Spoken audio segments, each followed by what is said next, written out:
Hi guys, good evening everyone. So first of all, welcome to the first day of financial modeling course. Now we are going to first discuss about what we're going to learn in this course. I know some of you have already joined, some of you are yet to join.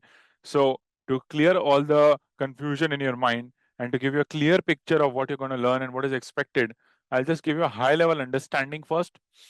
Before I start, I'll briefly introduce myself.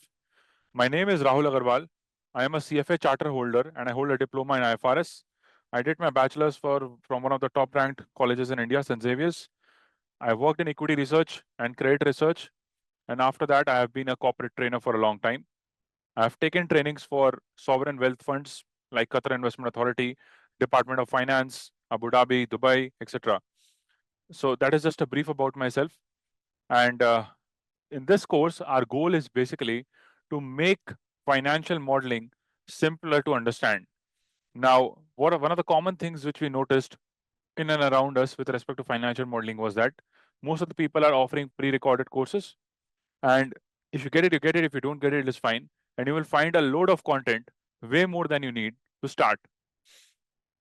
So basically, our goal is to just stick to the basics and then take it to high levels or advanced level concepts and make you learn a three statement model, like how to analyze, let's say, Netflix as a company and project the stock price of Netflix.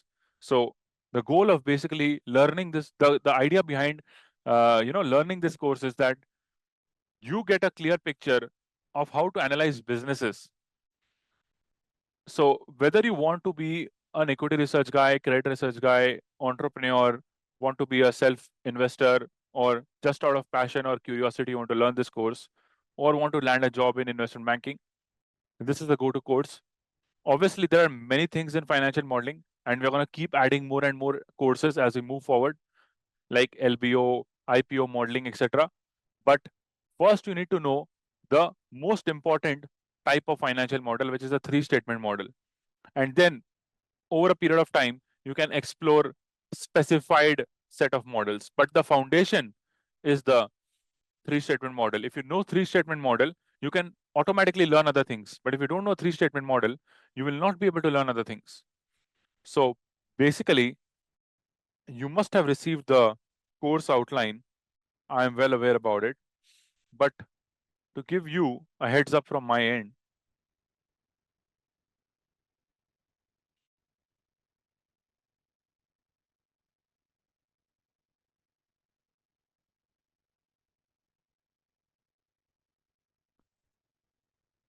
one second. Excuse me, Rahul sir. Yeah. We have not received outlines. You said that you may have received the outline, no? So we have not received. No problem. Even if Uh, you have not received the outline, I'll give you an outline. Don't worry. okay, okay. So basically,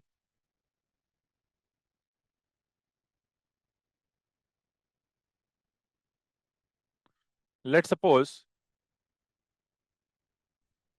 before I go ahead, index.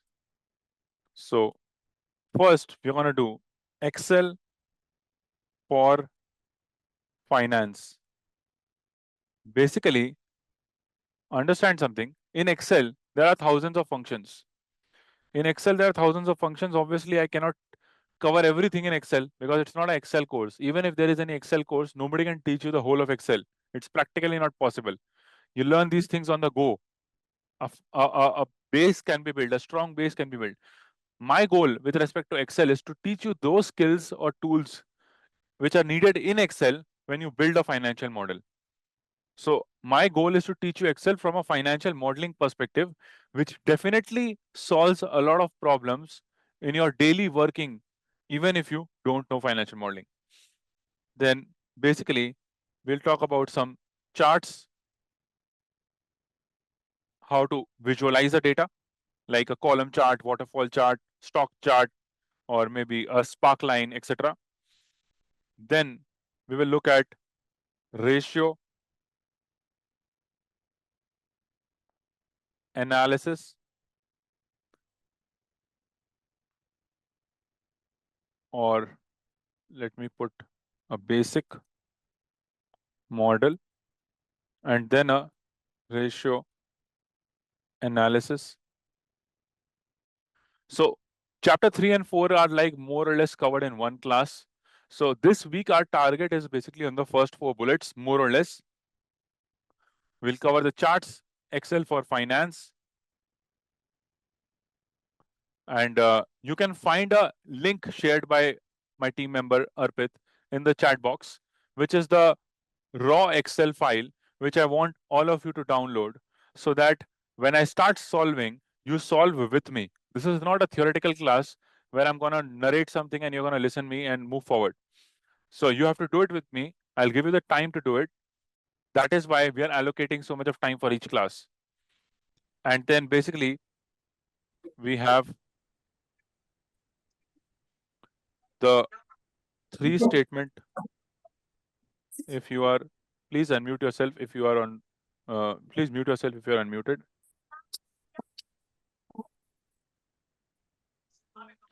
Model, most probably on Netflix.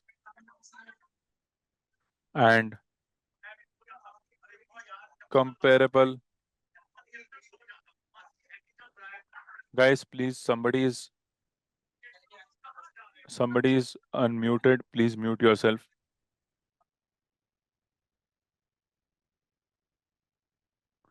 Comparable company analysis. So if you have a question, you can obviously unmute and ask, but otherwise, please keep yourself on mute because the background sound affects the discussion. So this is the overall index, which is gonna take a lot of time. A model, I can assure you, it is just point number 5 over here right now. But when we start solving, you will see that it's gonna take some time. It's gonna take some time for you to grasp this. So it's pretty extensive. We'll take data from the financial statements. We'll take data from the quarterly results. We'll take data from Yahoo Finance, how to calculate beta, how to build a scenario manager, and there are many things which cannot be discussed in one session, which you will learn in maybe 4 or 5 sessions, if not 6, depending upon the understanding and the doubts that come into the class. So it's a live session, live online. It's not some pre-recorded session, but the recordings are also available. So every session is recorded. All the resource materials, which I will be sharing in the class, will be uploaded in the LMS as well. So you can find it from there. And if you miss a class or if you want to watch the recording again, the recordings are there. So you can keep watching it again and again because it takes some time to grasp these things. That's totally fine. Getting it? So are you all ready with your Excel sheets? I'm Yes, giving but you, hello. yeah. But I'm just traveling right now, Hmm. so I couldn't be able to like practice lively right now. That's fine. You So can listen to it and watch the video or something. yeah, It's sure, sure. either ways, it's the first day, and it's kind of a mix of both orientation or whatever you can call it and Excel. So tomorrow when we go into charts, basically whatever I teach this week, you have to be thorough with Can that. you share the link again? It's already there in the chat box. It's 1 second. Let me copy and paste it for you. Here you go. Sent. I have just shared it again. Please have a look.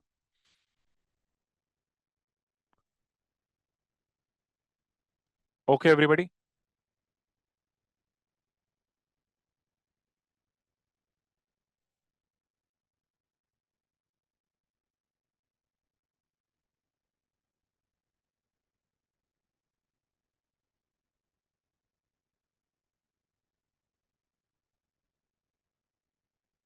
All right. I'm giving you 5 minutes time. It's 6:11. I'm giving you time till 6:15 to download the file, open it on your system, and get ready. So I'm giving you 4 minutes. Please download. Everybody, check the chat box. There is a link. Kindly click on it. An Excel file will pop up just like mine. Kindly open that.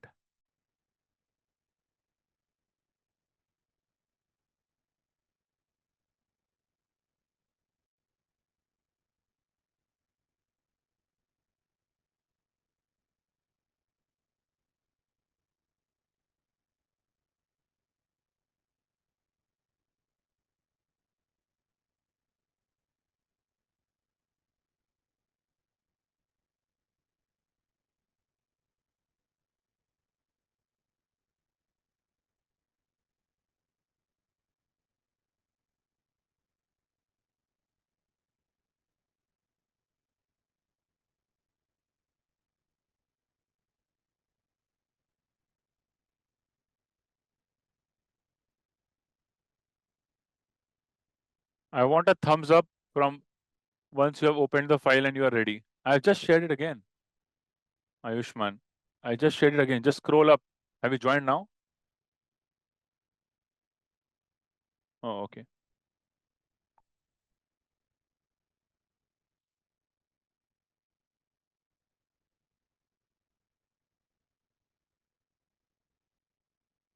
Everybody's ready with the files?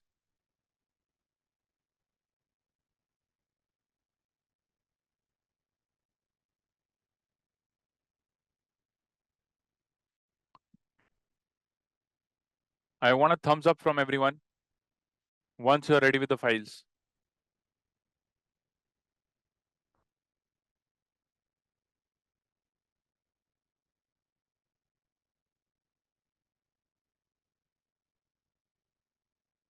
So out of 51 people or 50 people, I'm seeing 2 right now, 3, okay, 4. Keep going.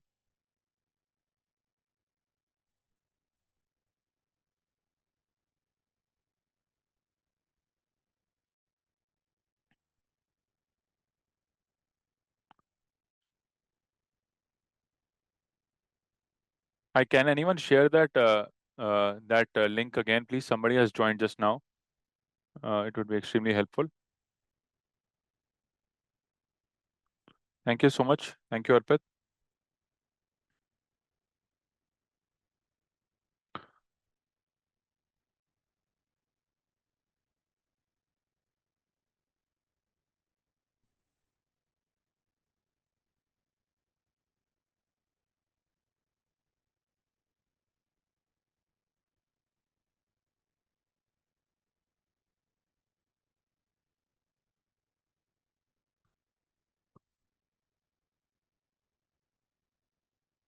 Okay. What about others? I see around 30% of the audience approximately has opened the file. I want everybody to be ready with their computers and their files.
Okay, let's start.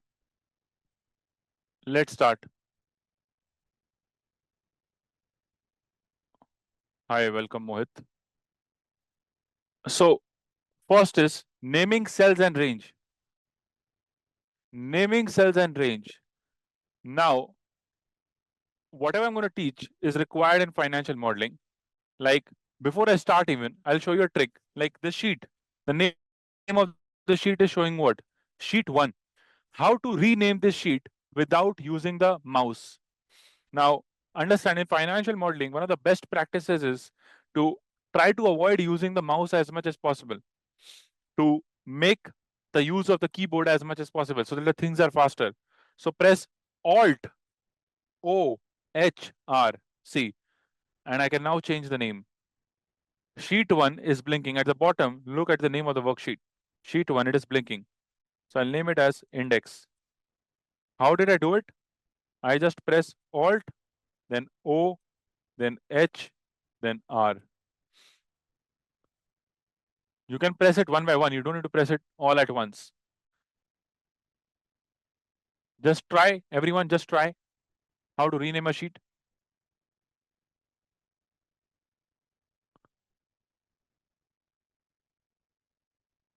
Honestly, Mohit, I cannot help you if it's a Mac. Anybody who's using a MacBook, I'm sorry. Please get a Windows laptop.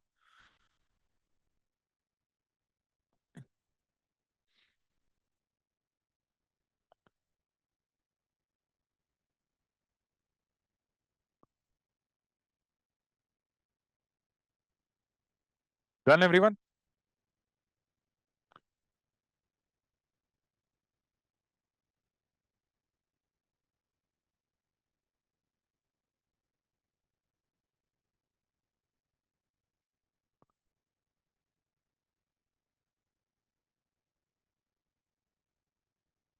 O is not function, it's just that letter O. Just press Alt, then letter O, letter H, letter R. That's it. And you can just edit the name.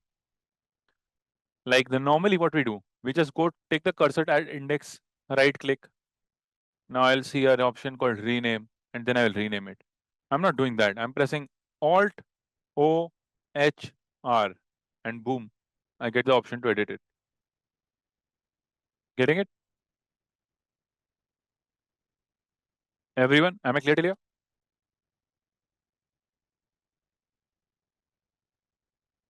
Okay. Mac users, please try to use a Microsoft laptop from the coming class. It's an honest suggestion. If you want to do financial modeling, stay away from MacBook. Okay, most of the models which are made are people don't prefer to use MacBook. MacBook is honestly primarily used for content editing or stuff like that. What do you want me to repeat again, Mohit? I just edited the name of the sheet. How did I do it? I pressed Alt OHR.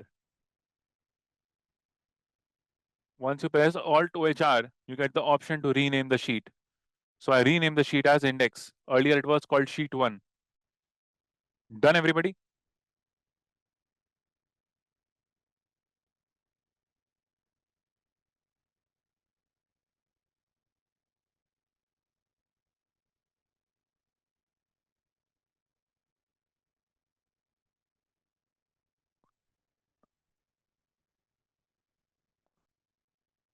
Am I clear till here, guys?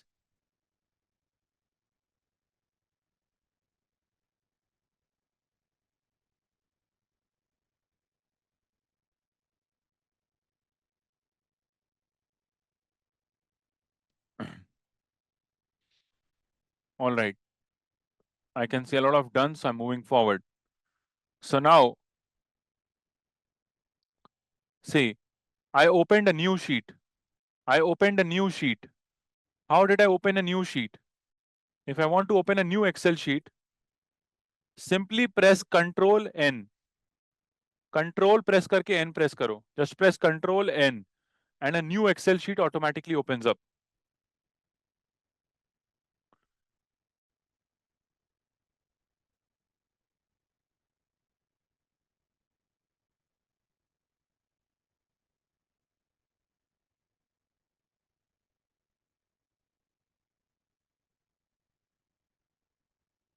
Done, everyone? All of you are able to see a new Excel sheet in front of you?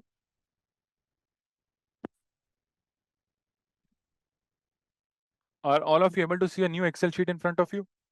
Yes, no, anything? What about others? Great, great. Now, what are we going to do? So these are some basic things which I've shown you. There are a lot. I mean, if you attend the whole session today, you're definitely going to learn something out of Excel. Yeah, so I'm not writing the word plus because then many people will start typing plus. This is the common problem which I've come across. So that is why I wrote Control N, because you just need to press Control and then press N, and boom, you will have a new Excel sheet in front of you.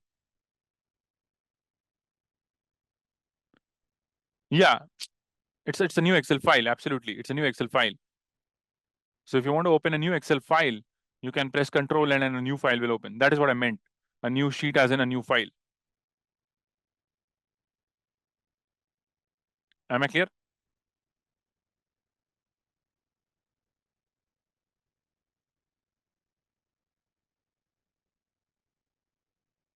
Everyone, am I clear till here?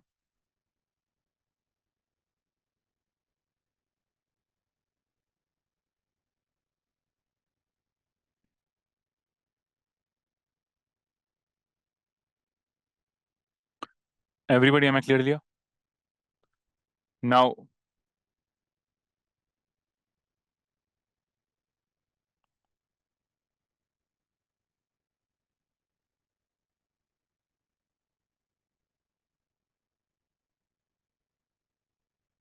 1 second.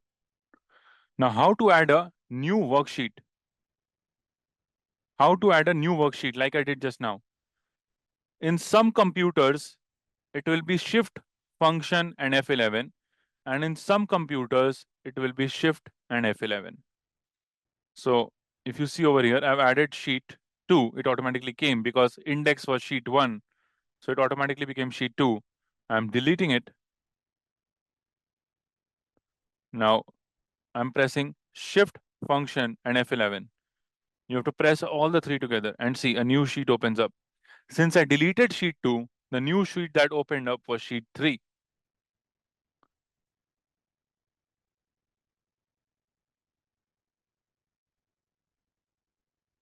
All right.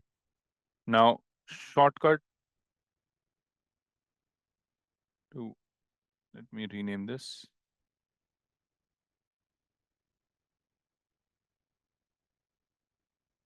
To add a new Excel sheet, shift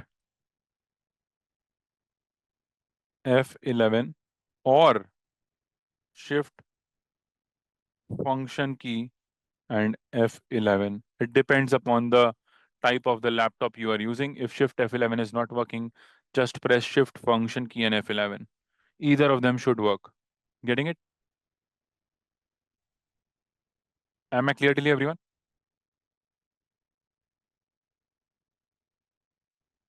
Yes, no, anything?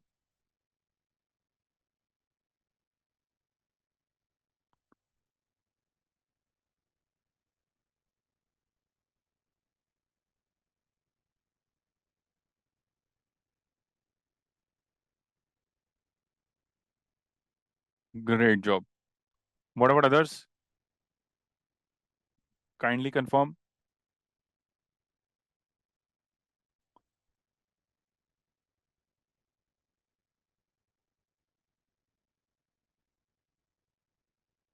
Okay. Now, once you've got a basic idea of these 2, 3 functions, which I will be using on and off, we'll start with the process of learning Excel. So we've already started. I taught you 2, 3 basic functions, but now we're going to understand some key functions one by one, which you need to know when I teach you financial modeling. Because in financial modeling, I'm going to use these functions extensively, and I would expect you to know them thoroughly. So please make sure that you practice this also. It's not only about learning in class, but it is also about practicing it once you're done with the session. You're not doing this course to pass an exam. You're doing this course because you want to learn something new, which is a skill, which is not some theoretical knowledge. Whether you are a CFA, CA, or BCom, or MBA, or MCom, or whatever qualification you have, this is just for anyone who wants to learn how to value a business and be better at maybe Excel in some way or the other. So Excel is just a small part, but the core part is learning the valuation. So naming cell and range. Naming cell and range. Let's understand this. Do you see a data over here? I have numbered $1 as 85 Indian rupees. Well, it's kind of 86.31 today, I guess. But I've taken a simple number, 85. Or if you can see the data, everyone? Yes, no, anything? You have to be actively participating with me, okay? When I'm asking you, yes, no, are you understanding? You have to get back to me and respond. Okay, all good?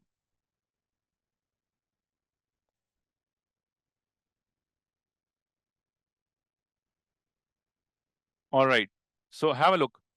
$1 is 85 Indian rupees. Now, I want to convert my marketing expense. I want to convert my marketing expense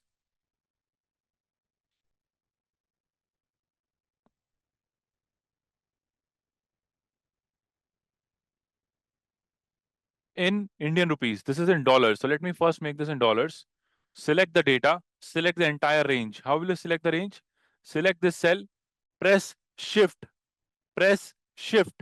and press right arrow. Press shift and right arrow and select all the cells. Am I clear? Shift and right arrow is used to select the cells to the right. Shift and left arrow is used to select the cells to the left. Am I clear, everyone?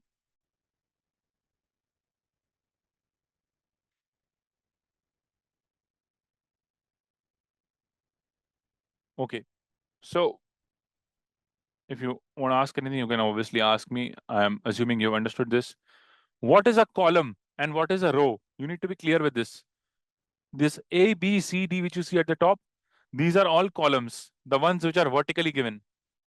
So these are columns A, B, C, D, E, F, G, H. Look at the top. And on the left, that you see over here, 1, 2, 3, these are rows. These are rows. Getting it? So if I want to select a column, what will I press? The shortcut to select an entire column in the sheet is Control Spacebar. Control Spacebar. Just press Control Spacebar by putting the cursor on any column. Control and Spacebar. Just try, and you will be able to select all the cells in that column. Getting it?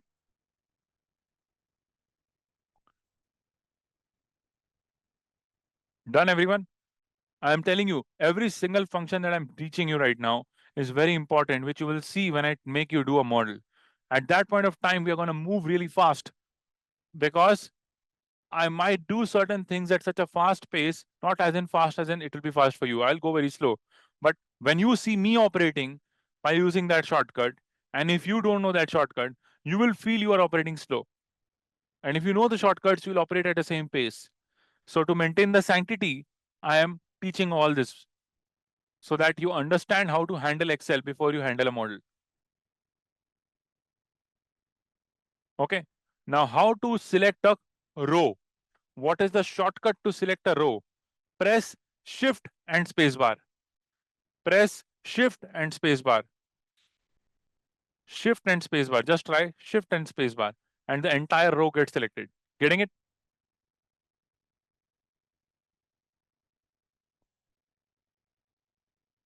Awesome. So now we know how to select a row, how to select a column. What is a row? What is a column? Right? I hope I'm clear to you, everyone.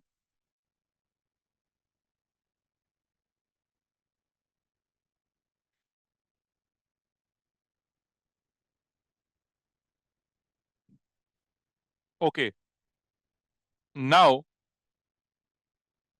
look at this. What is this? 85. $1 is 85 rupees, right? So all this is in dollar terms. Let me fix it. So look at the top, click on home. When you click on home, you will see a bar over here, a task bar. Click on the down arrow over here and select currency. See, I've made it as dollars. I've made it as dollars.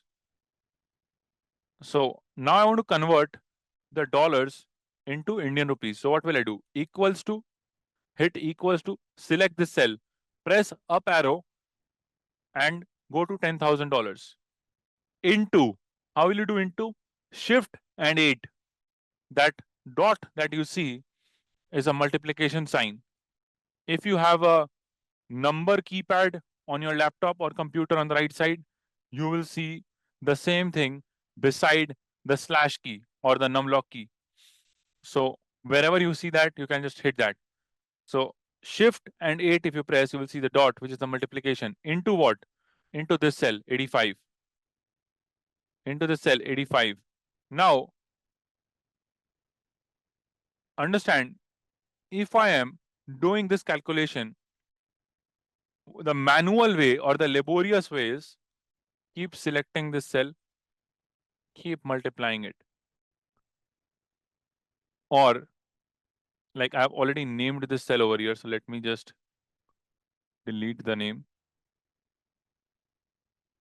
So, 1 second. Cell name is E7. So, E7.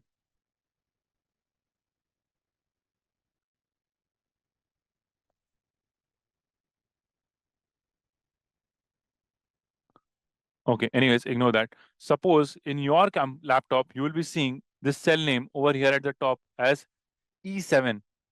Cell number E, sorry, column number E, row number 7. Yes or no?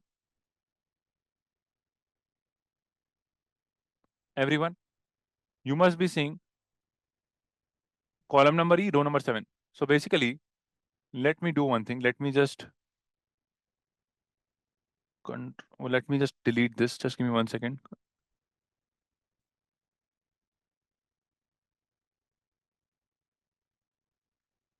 One second.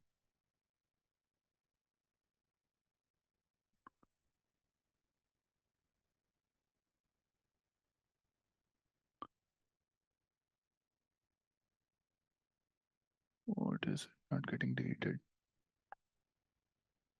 Yeah. Yeah. So see, I'll just delete INR by USD.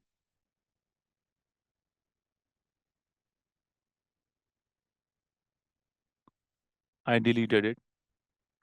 Now let me see what's showing. See, it's showing E7 in my case also.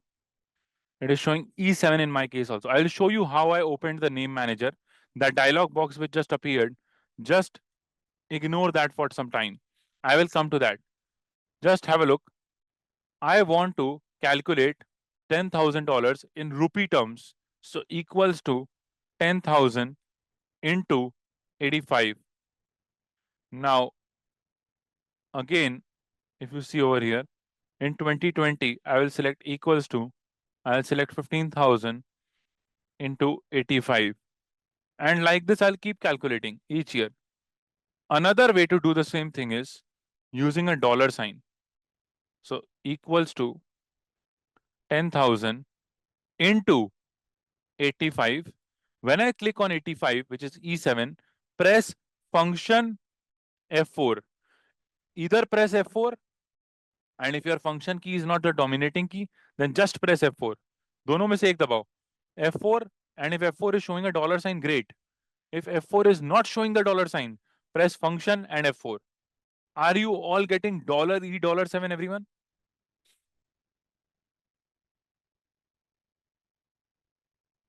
Are you all getting $E$7, everyone?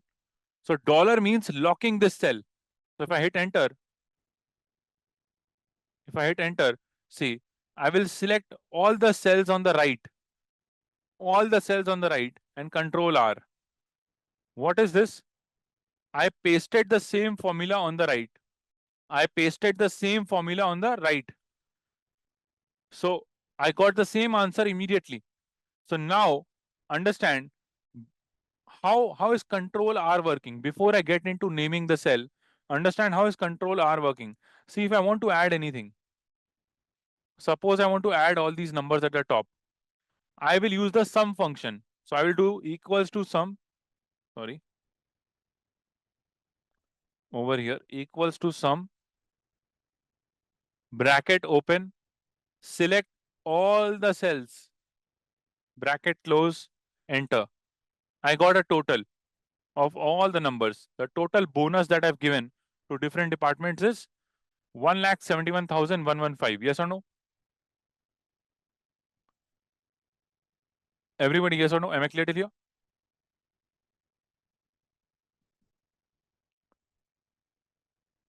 Now, what about others?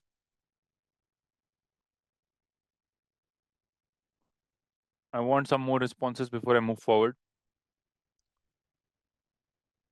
Awesome. Now, understand, if I want to calculate an average, equals to average, just type what you want.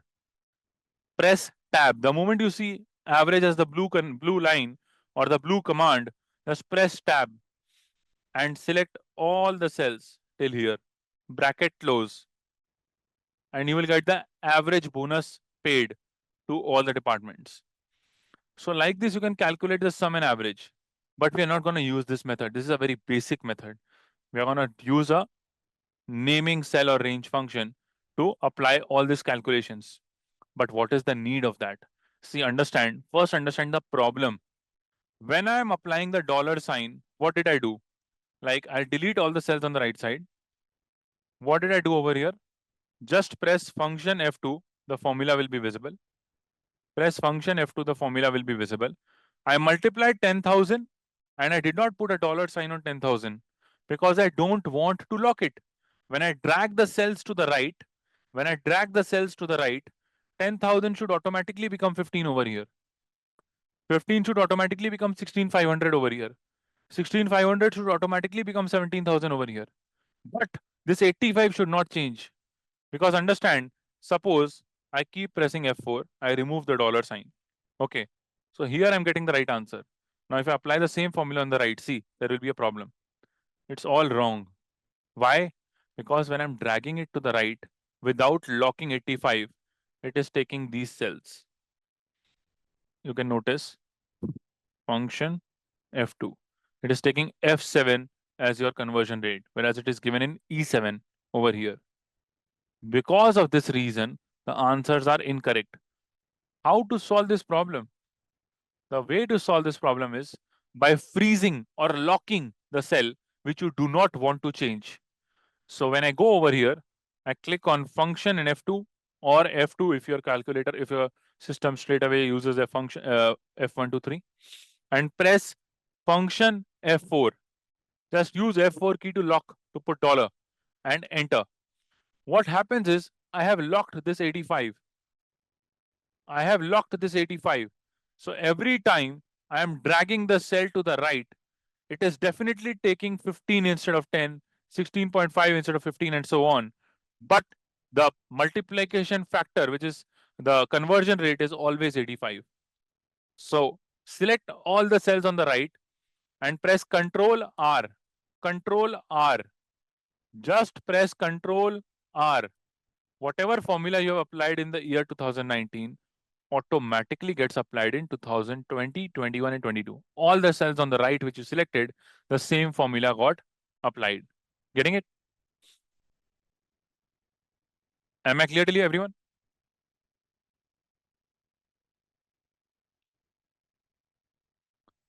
Yes, no, anything?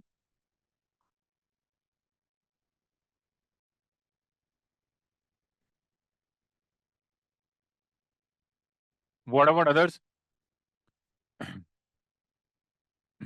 If you're doing it with me, you will be understanding it very well. If you are watching the recording, you will understand, but you will not be able to recall it. You have to watch the video again because unless you don't practice, you will not remember it. So, are we good till here? Are we good till here, everyone? Are you understanding the discussion till this point?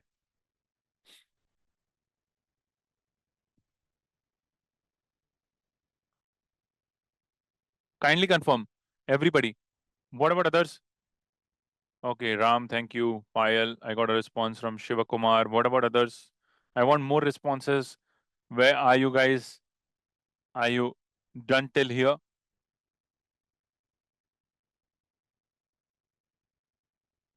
Okay, so now, now, why am I using a naming cell? First of all, what is naming a cell? I'm giving it a name. Each cell has a number, E7. Like look over here. Look at the mouse or the cursor. Cell E, row column E, row 7. This is column F, row 7. This is column D, row 11, and so on. So these are the typical names given. But suppose I want to name a cell. I want to give it an actual name. What is the how is it done? First, let's understand that, and then we'll understand the importance of that. So this cell 85, I want to give it a name. I want to name it as, I'll go over here to the top left corner, click, just use a mouse, click it, INR underscore USD, and boom. See, the moment you hit enter, the name has changed. INR underscore USD is the new name. Now, make sure that you don't put a space. If you put a space, then the name will not be allotted. So make sure that you don't put a space. Like if I write INR space USD, see, it's not taking. You need to enter a valid reference. So do not enter a space bar while you are giving a name to a cell. Make sure you use underscore, you don't use anything, you put a dot, whatever you want to put, it's your choice. Do not put a space, otherwise it will not take the name. Am I clear?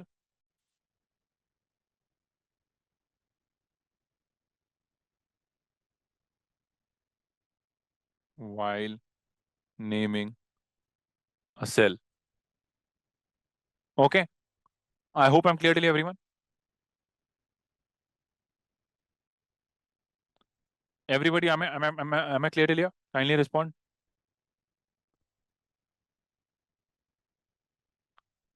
Okay. What about others?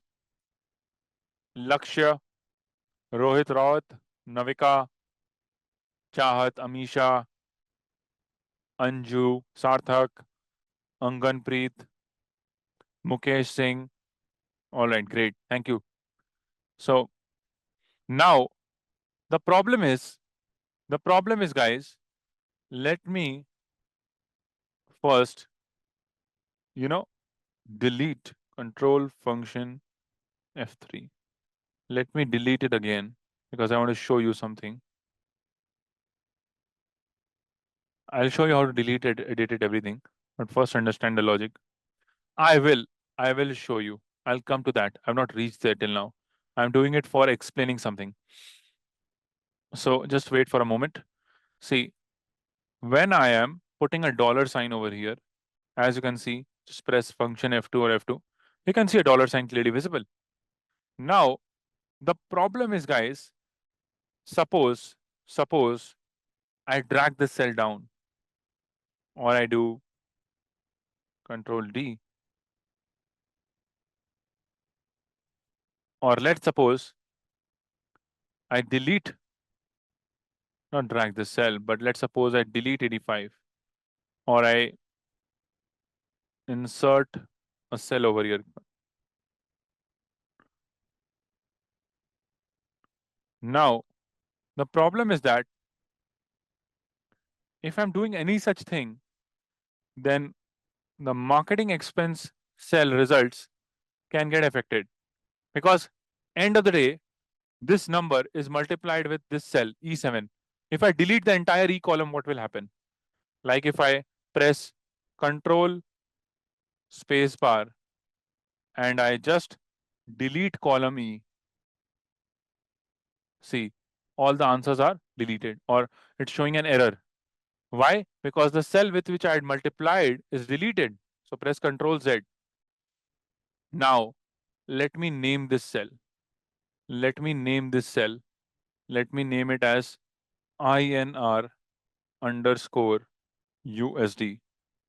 Now, in any Excel sheet I go, if I'm using this particular Excel sheet where I have given it a name in my system, I have created this name. The moment I type into INR USD, it will automatically multiply that number with 85, whether it is whichever sheet. So if I go over here, I'll just press function F2. I'm removing this dollar thing and I'm typing into INR. See, it is showing over here. So just press down arrow and press tab. Press tab key to select it, tab, and boom, enter. See, it gives you the same answer. Select all the cells on the right, control R, and now all of them are multiplied with INR underscore USD and not with that dollar cell. To make it more dynamic, I have done this. So that if I cut and paste it somewhere else, if I take this uh, column somewhere else, as far as it is multiplied with INR by USD and this number is here, the answer will be the same. Or suppose I change the numbers over here, or I change the rate over here. So it will automatically update it. So it's more dynamic than locking a cell. That is why there is an advantage of naming cells. Getting it?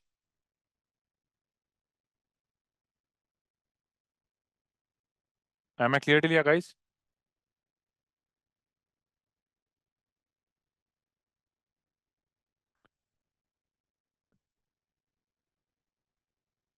Everybody, am I clear till here? Yes, no, anything? Kindly revert.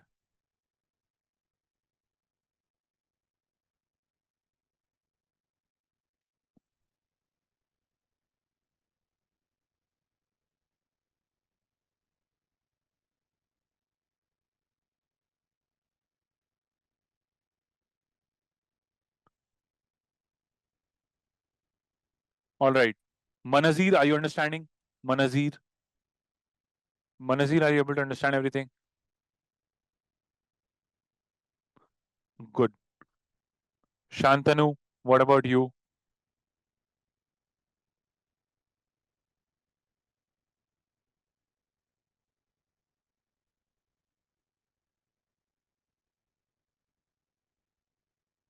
Okay, let's go. So basically, that is the overall idea of our discussion. Now, we have covered this part. Now we'll discuss what do you call it? Naming a range. Naming a range. Now, how do you name a range? This is a whole data. You see over here, this whole data, departments, and the bonus you are paying to the department. Now, one way of calculating is the boring method, which I just showed you. That is, if I want to calculate the total, I'll press equals to sum, bracket open, select all the cells over here, enter. And I want to find an average equals to, sorry, equals to average, select all the cells over here and hit enter. So like this, I can get the sum and average. But understand, what if I change the cells? What if I change the cells? What if I add another cell or drag it down or whatever? Then the numbers will get changed. So to again make it dynamic, we will name this range. So that tomorrow, if we want to increase the size of the range, we can easily do that. How to do that? Let's have a look. Suppose I want to name this whole range. So take the cursor anywhere in this table, anywhere. How to select this table? What is the shortcut to select this table? Press Control and A. Control A. Done, everyone?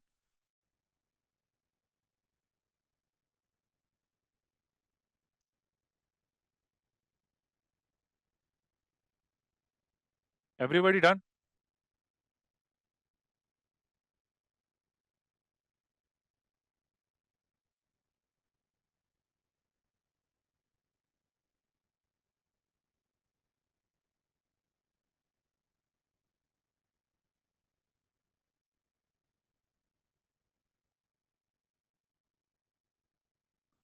Guys, are you done till here?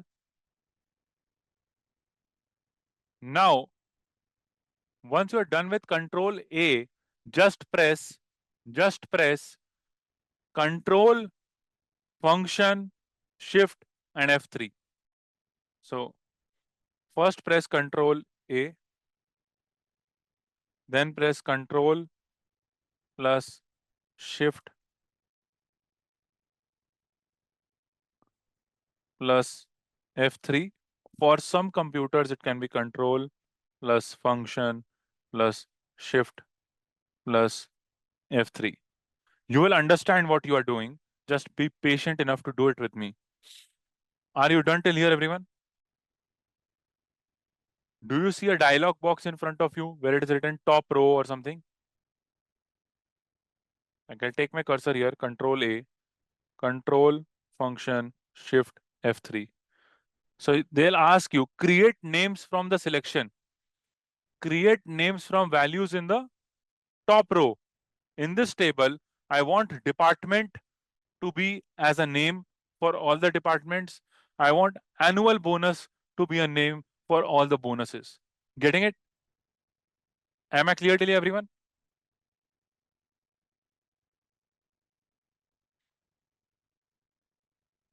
Yes, no, anything? So just select top row, nothing else, because the top row is where the names are given, department and annual bonus. I want to name both the columns. Select top row, just untick left column. I don't want any name in the left column. Otherwise, sales, marketing, everybody, everything will have a name. I don't want that to happen. So now select OK and now check. Just click on department. 1 second.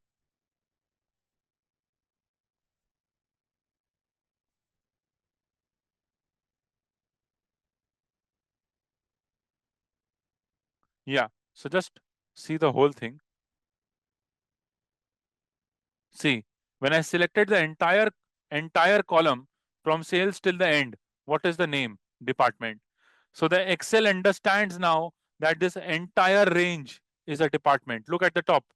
When I selected all the cells from sales to IT, the name at the top is department. Now suppose I select all the cells from 10,500 till the end. See what is the name at the top? Annual underscore bonus. So the Excel automatically knows that this data belongs to annual bonus. Getting it? This is how you name a range. This is how you name a range. Am I clear, everyone?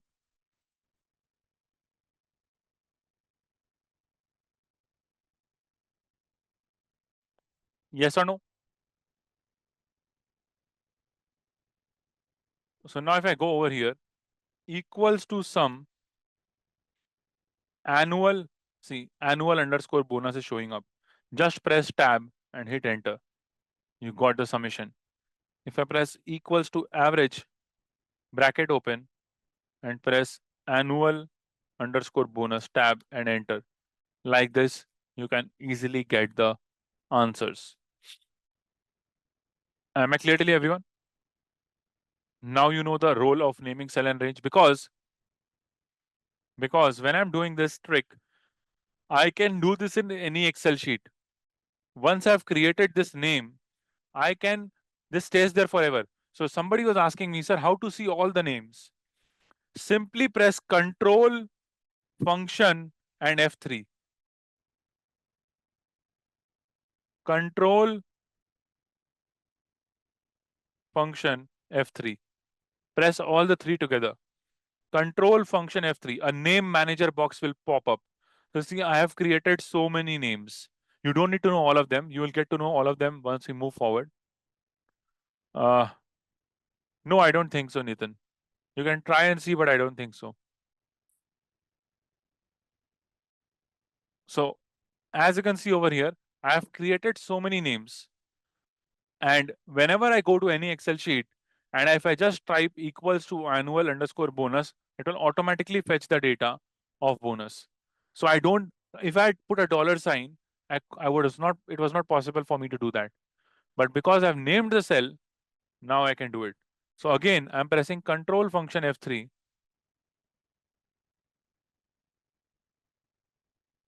Suppose I want to edit the name of annual underscore bonus. So just select annual underscore bonus, click on edit.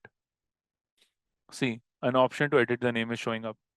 I can simply delete it, keep something else, add a comment, etc. So like this, I can edit it. I can also delete it, which you saw me doing multiple times at the start. Just select, click on delete, and it gets deleted. Like if I click on delete, they're asking me, are you sure? So obviously, I don't want to delete it, but anybody who wants to delete it, they can easily delete it. New, if you want to add a new one. So like this, you can basically name cells or range. Am I clear? Everybody, am I clear with naming cells and range?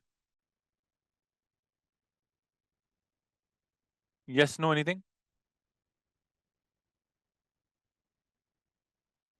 Good, good, good, good. Nice. Good active participation. Can you like explain me like why the name range is used much? Okay, let's say I go over here, equals to annual underscore bonus. I get all the data over here. If I had just locked the cell, I could not get this data. So suppose I'm working on multiple Excel sheets. Somewhere in PL, I have created some data. Now I want that data suddenly in my sheet in the other worksheet. Now either I can do a laborious task of going back to that sheet, copying it, pasting it, making some error because all the cells are interlinked, or simply just type equals to the name of that cell and you get the whole data at one shot. That is why it is important to use this function. Getting it? Okay, thank you.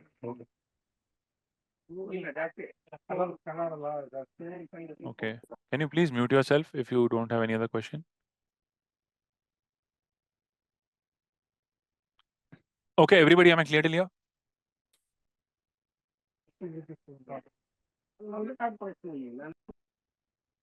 Hello. Guys, am I clear till here? Everyone, kindly confirm.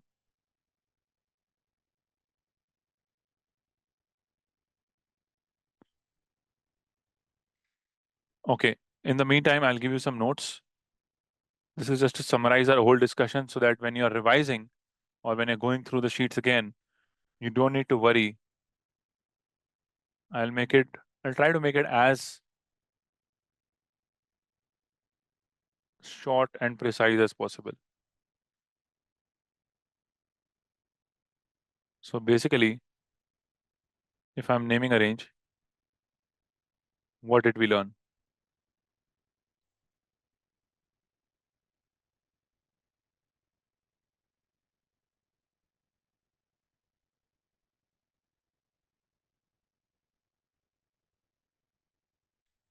One second.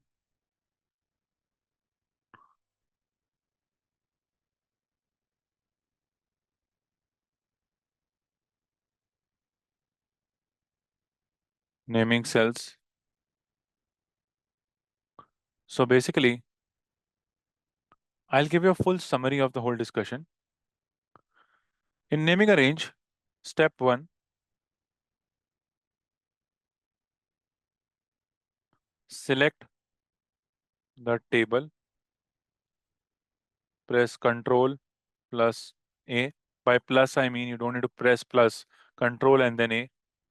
Step two, press Control plus function plus Shift plus F3. For some computers, it can be Control, Shift, and F3. So it depends. For mine, it's Control function.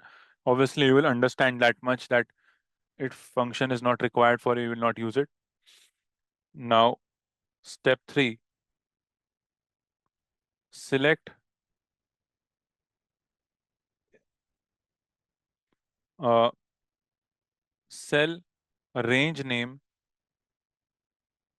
dialog box appears. Only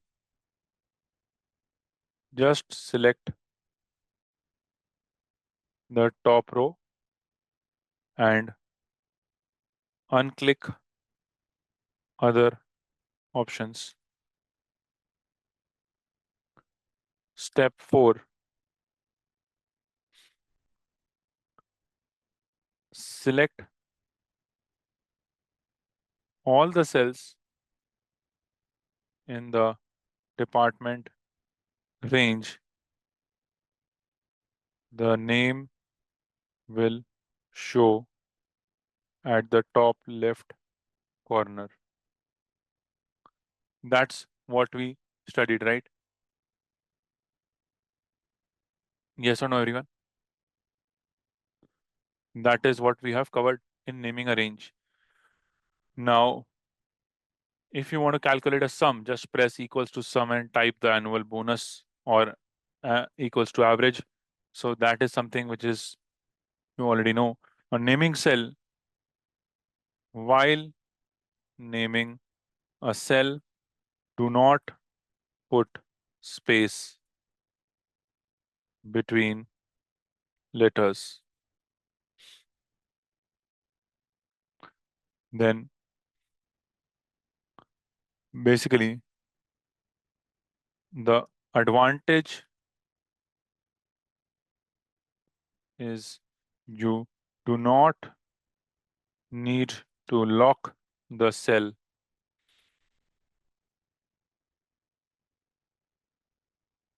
That is no need to use the dollar sign.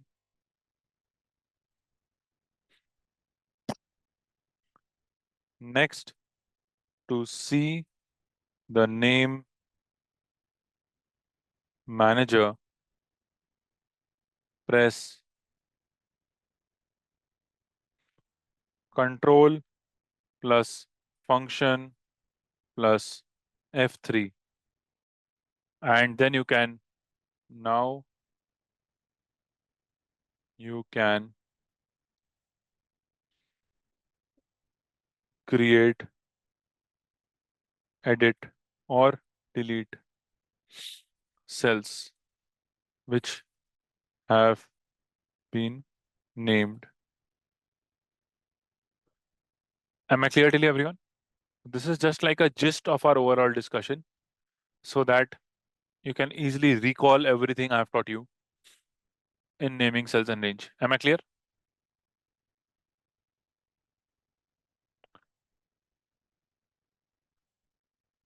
Everybody, am I clear till here?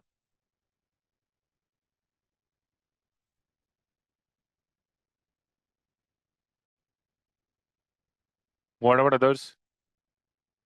Okay, great. Now, once you have understood this, now you know how to name a cell, name a range. What I want all of you to do is, I want all of you to name this range. You see this over here? There is a table on the left. I want all of you to apply the same technique I taught you over here and name this whole range. So I'm giving you 5 minutes. Please start, and then I will show you how it needs to be done. Apply the exact same process.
How many of you are done with naming the range?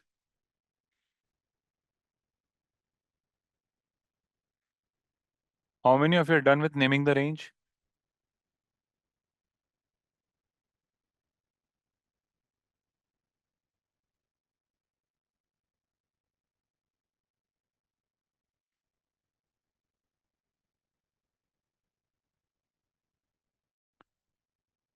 Anybody who has completed naming the range can see, like if I select all the cells till the end, department should show over here.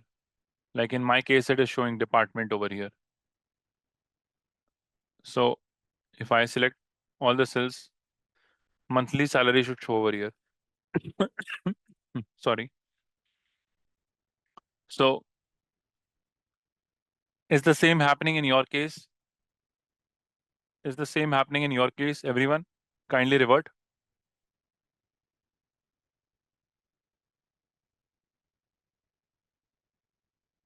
Yes, no, anything?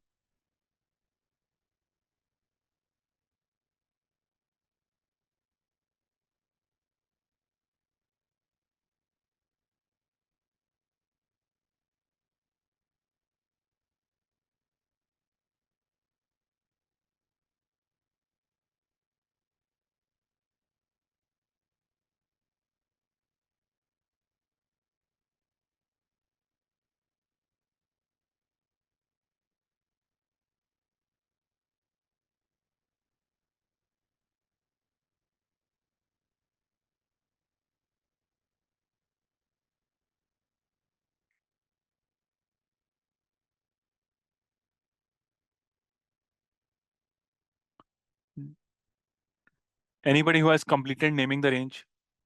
Kindly revert. Yes, no, anything, guys?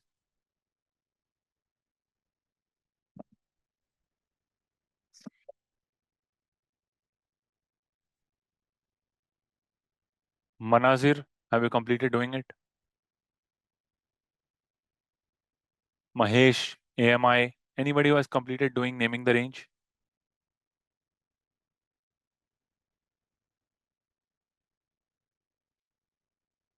Kindly revert with a yes or a no. If you are not, then kindly say no. If you have done it, then kindly revert yes. Something must be an answer. It cannot be a blank answer. How did we do it in the last Excel sheet or in the last worksheet? Can anyone tell me? How did we name the range in the last worksheet? Hello, I'm asking a question. Can all of you hear me? Am I audible?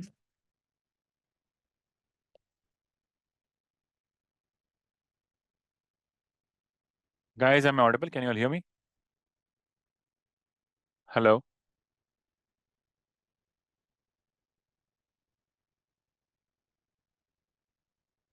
Hello, Mahesh, Team I Exam BE, Manazir, can you all hear me?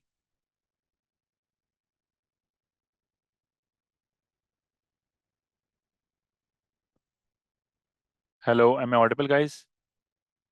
Yes, sir. Hello. I'm asking a simple question. Uh, are you done with naming the range? Yes or no? Hello. Navika, Rohit, Tanushri.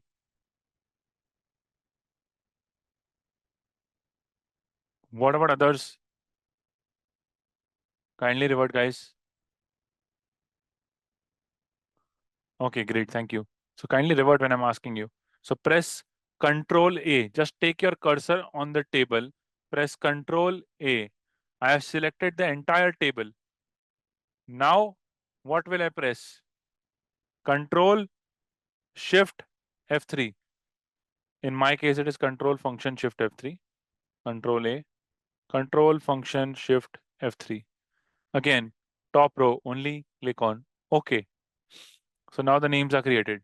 Now in such a long data, how will I check how to select only the cells in department? What is the shortcut? Press Control, Shift and down arrow. Control, Shift, down arrow.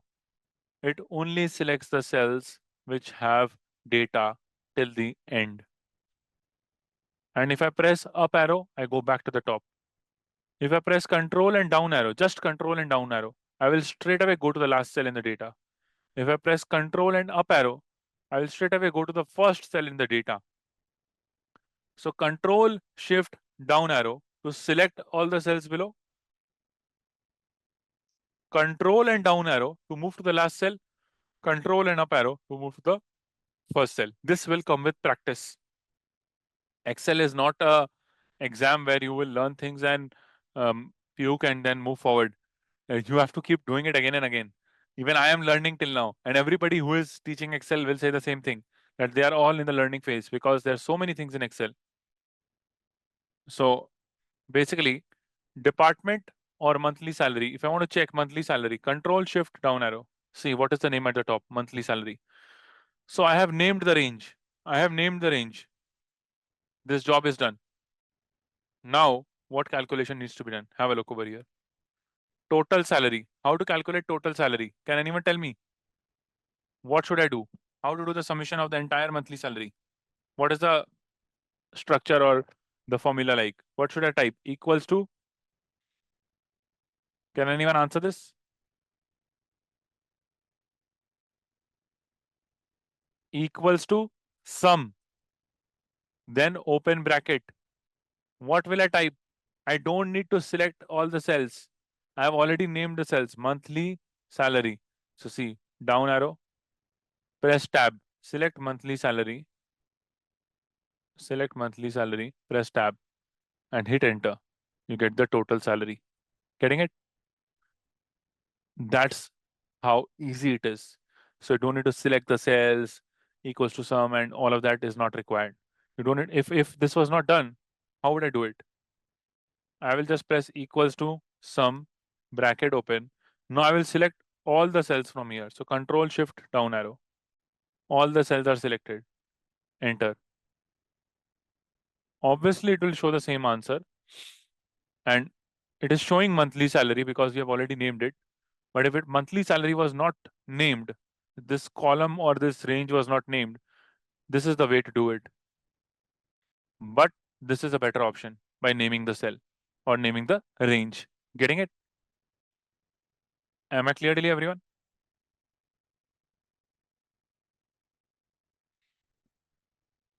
Everybody, am I clear till here? Yes, no, anything?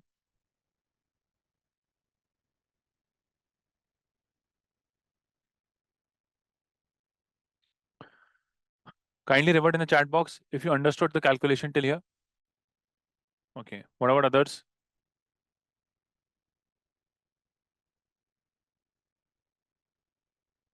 It's all right, Rohit.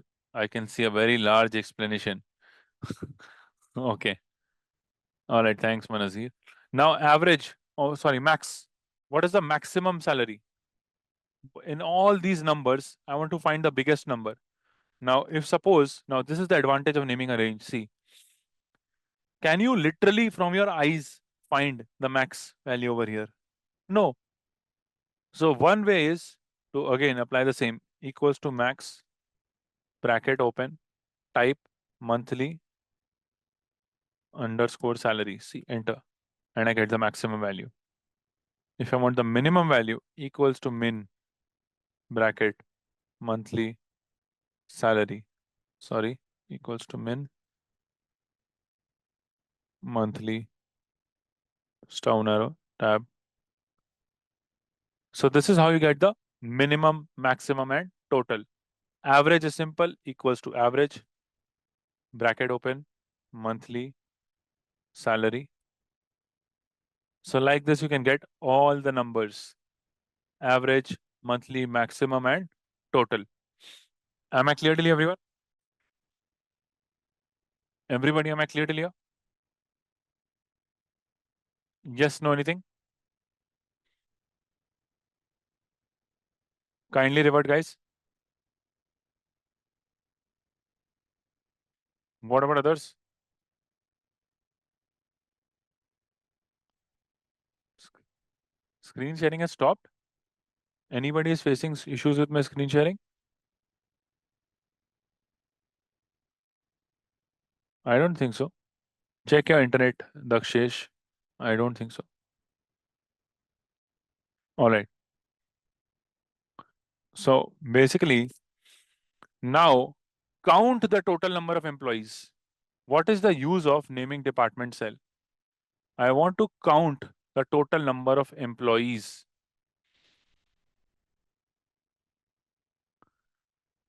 So understand, we are counting employees in a set of data where there is no numbers. We are counting employees in a range where there are no numbers. So let me first apply a normal count function. I'll type equals to count department.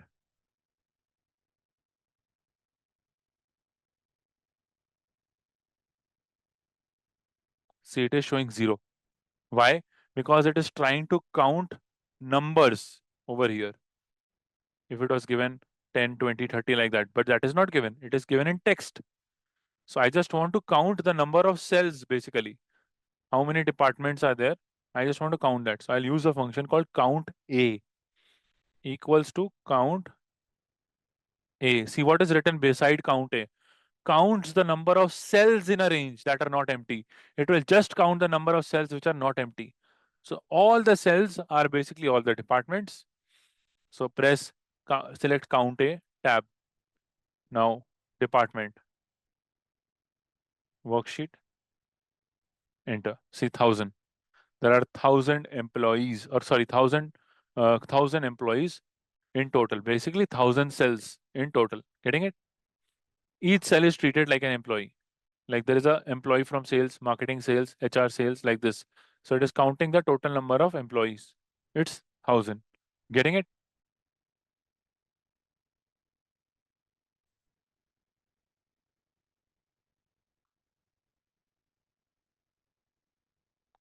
Everyone, am I clear till here?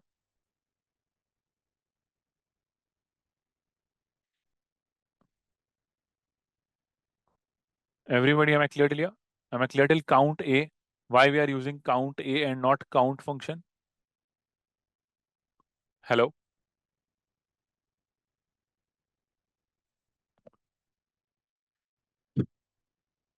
Uh, okay.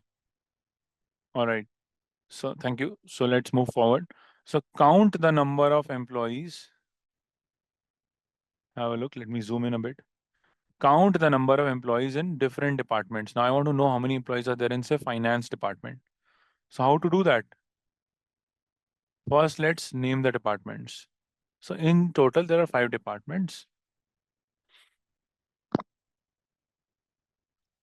So see, how to know how many departments are there? How to know how many departments are there? I'll show you the trick. If I want to prepare a drop-down list in any data, किसी भी data में drop-down list चाहिए or in any table, just click on the table, press Control DFF. Sorry, uh, Control DFF again. 1 second. Let me just remove the cursor. Yeah, now Control DFF. Okay.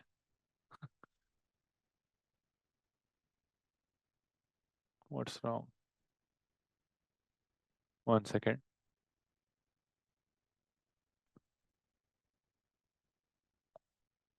1 second.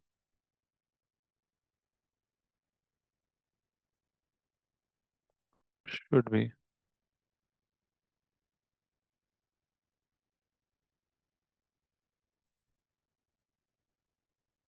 Oh, okay. Sorry. Sorry. It's Alt DFF. My bad. I was typing Alt and I was saying Control. So when I'm basically pressing Alt DFF, press Alt DFF. See, automatically a drop-down list shows up at the top. So click on this drop-down list. I can see the name of the 5 departments because there are so many departments whose name is getting repeated. I don't want to waste my time in dragging down because the same names are getting repeated. So I can simply press Control DFF and now I know the name of all the 5 departments: finance, HR, marketing, operations, sales. There is no other department. So this is one way. I can also put a filter over here. Like suppose I want the data of only finance. So I'll select finance, click on OK. See, only the data of finance department is showing up. So let me refix it. I'll again select all. OK. Everything comes back. But that is how you can do it. You can simply press Alt DFF and put a filter. So I'm canceling it out. How did I cancel out my command? If you press Control Z, it will cancel or undo whatever you did. Like if I type GGG, enter, Control Z, it deletes it. Basically, it goes back. It undid what I it inserted a undo command. It inserted a undo command. Okay, am I clear, Delia? And if I press Control Y, see it brings back. So sometimes by mistake I might press Control Z, and now I want to bring that data again. So I can press Control Y. So Control Y is to basically redo. Control Z is to undo something. Getting it? Control plus Z.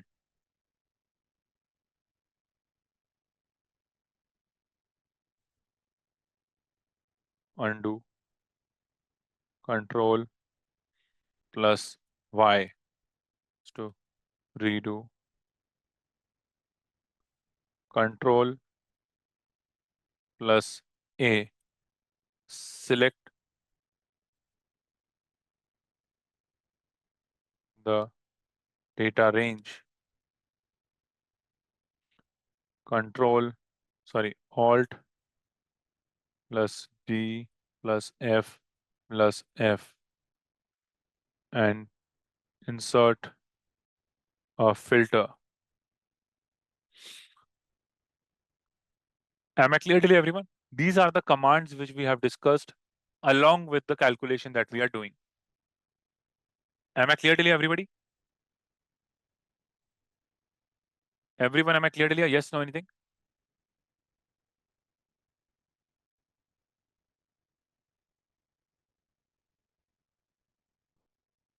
What about others? Everybody, am I clear to anyone, any queries, any questions? Okay. I hope you are able to cope up with me. I'm trying to go as slow as possible. I hope all of you are able to cope up with me.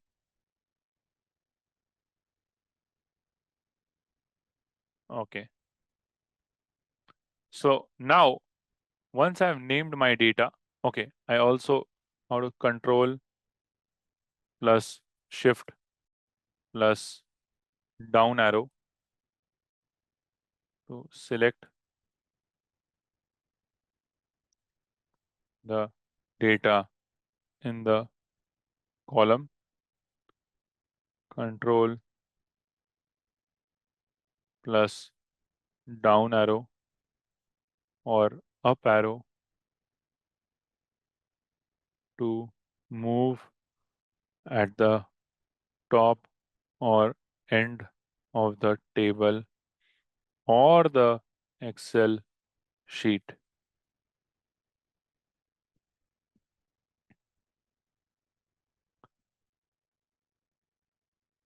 Okay. Are we good till here, everyone?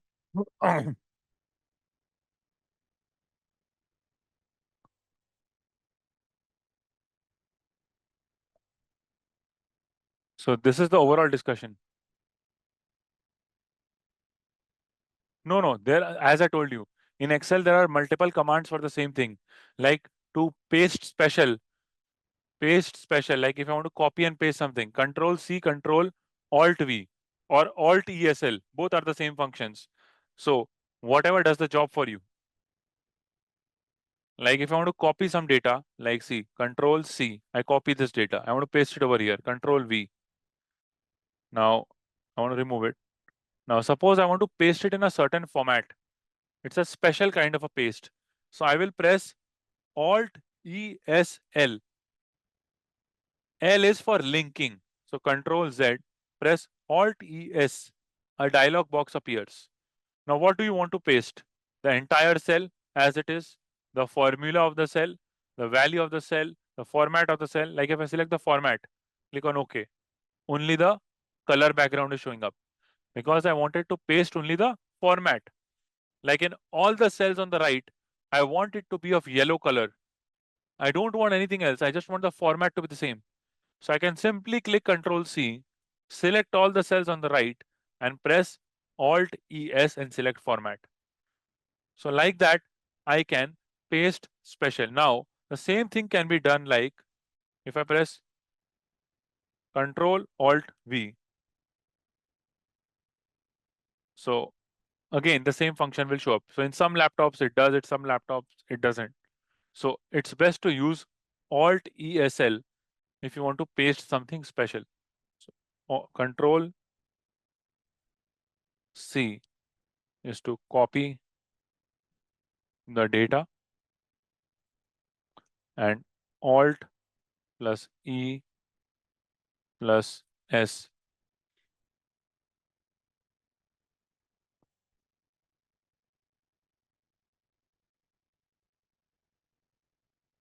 So or Alt plus E plus S or Control plus Alt plus V. Paste special. Both of the functions work. You can choose what you want. I usually have a habit of using Alt ES because it works perfectly fine. Control Alt V also does, but I am accustomed to Alt ES. So you can choose whatever you want. I have shown you both of them. Getting it? Am I clear till here?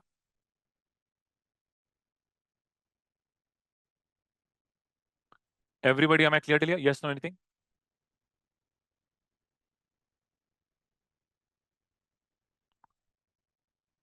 Kindly revert everyone. Okay. What about others? Mahesh, exam B. Okay. Thank you. Now, understand something. What are they asking me next? They're asking me about an if function. Count the number of employees in different departments. That is, if I want to know how many employees are there in finance department or HR, how will I do that? First of all, by now we know the name of the different departments. So let's type them over here. Why? I will show you. finance, HR, just type it with me, okay? Marketing,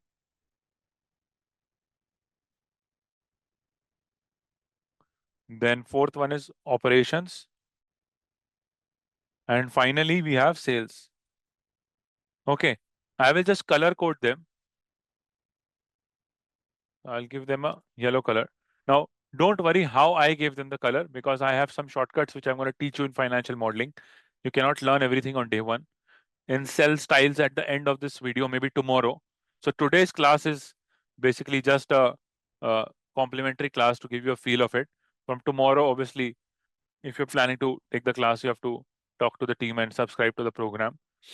So, but just to give you an idea, like I used a shortcut. I pressed Alt 1. It will not show in your case. I have created some cell styles with the help of which I can impose so many styles at such a rapid pace that people who do something in maybe 3 minutes, I might take less than 3 seconds.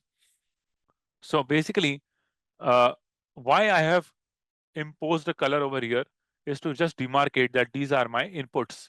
This is the input color which I've demarcated. In financial modeling, as you move forward, you learn that the best practice is basically to give a color style to everything you are doing in the Excel sheet. So if you are hand punching some numbers, you will give it a color which will call as the input cell.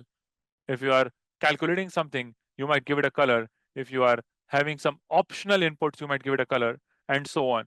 That is basically done to make sure that you are able to present the model in the best possible manner to any client or venture capitalist or investor who can understand that, okay, yellow color means inputs, blue color means so and so, etc. So basically, that's the overall idea. I will reach that stage also. Currently, we have just started. So why I have created this is because I want to create a drop down list. I want to create a drop down list. What is a drop down list? I want a down arrow where all these names show up. Why? I will tell you. See, if I press equals to, select this cell, finance. Now suppose count the number of employees in different departments. Let's say finance department. So I will type equals to count if.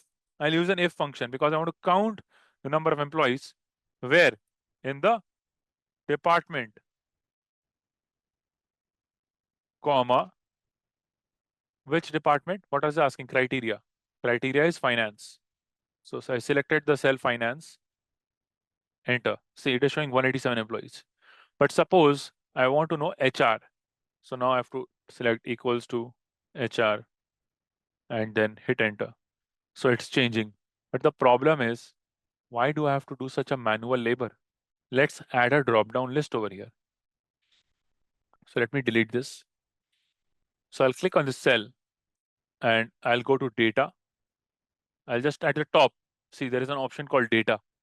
In data, over here, in the data tools section, go to data validation.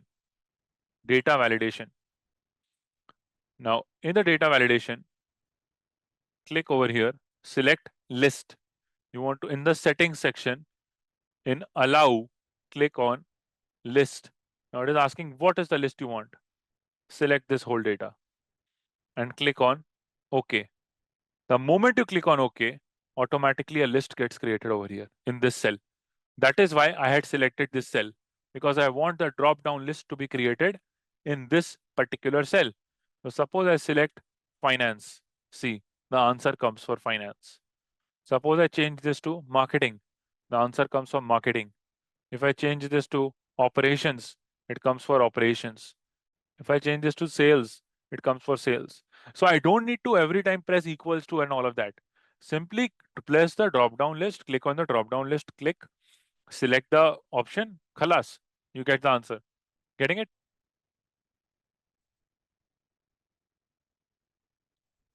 Am I clear till everyone?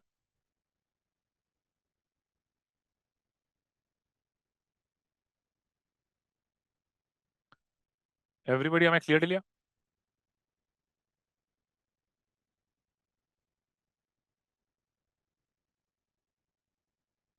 Yes, no, anything, guys?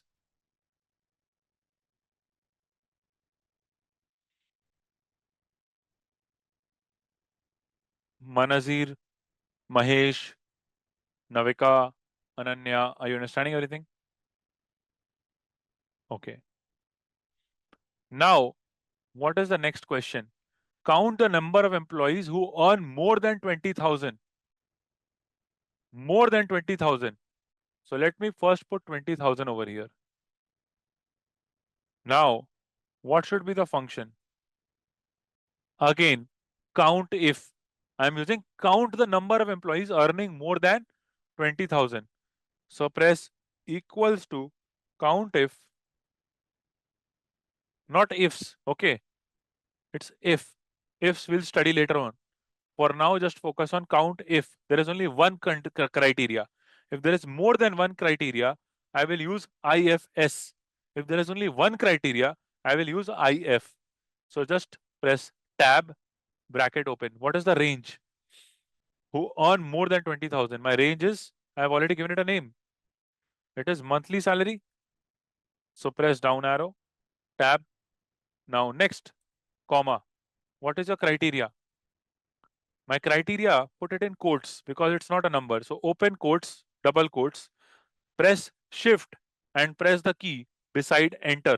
You will see double quotes beside enter. Press shift and press that key. And then again press shift and press greater than. Greater than. You will find that right next to the shift button, you will see this greater than sign. And again close quotes. You are putting this in quotes because any text or any alphanumeric thing needs to be inserted in Excel in double quotes so that the Excel understands that it's not a number, because Excel can only understand numbers without putting quotes. Then simply select, press and. What is this and? It is called ampersand function. Ampersand function मतलब ये बता रहा है Excel को, this is telling Excel that go to monthly salary and look for greater than, look for greater than, what do you call it, 20,000. Greater than 20,000. Enter. See, 528 people are earning more than 20,000. Getting it? Am I clear to you, everyone?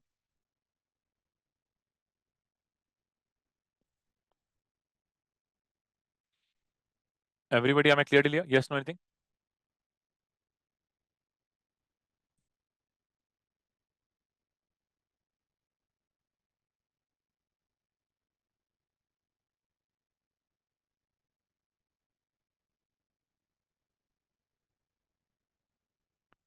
Am I clear to you, guys?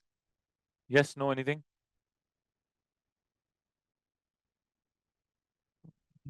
You must not be getting 527. Maybe you have selected some.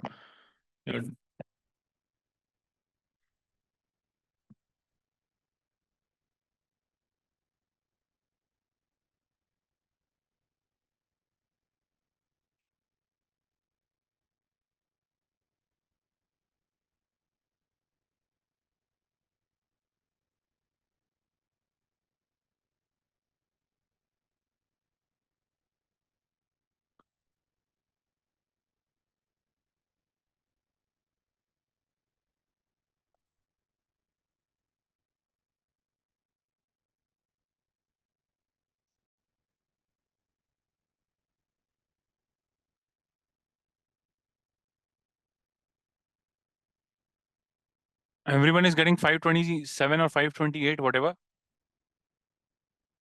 So it may show 527. That is fine. That is not a problem. It may show 527. That is fine.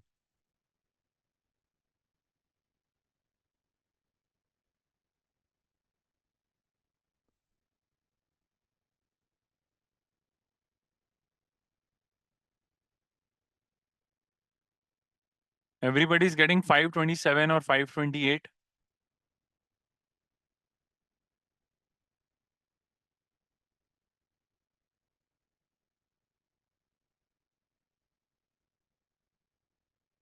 Let me check.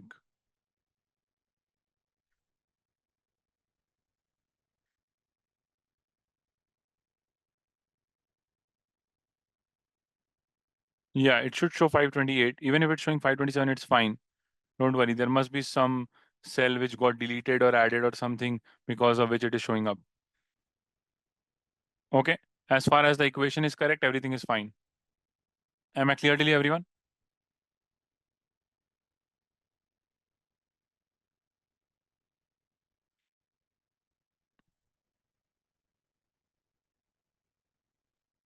Employees in different department, as in how to find the number of departments. Is that what you are asking?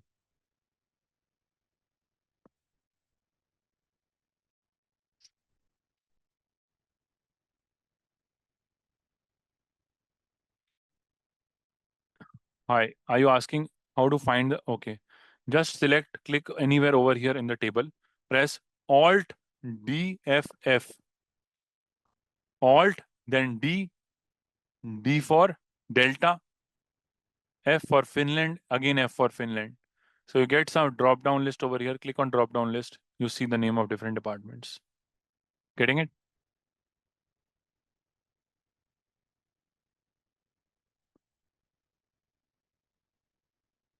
Chahat, are you understanding now?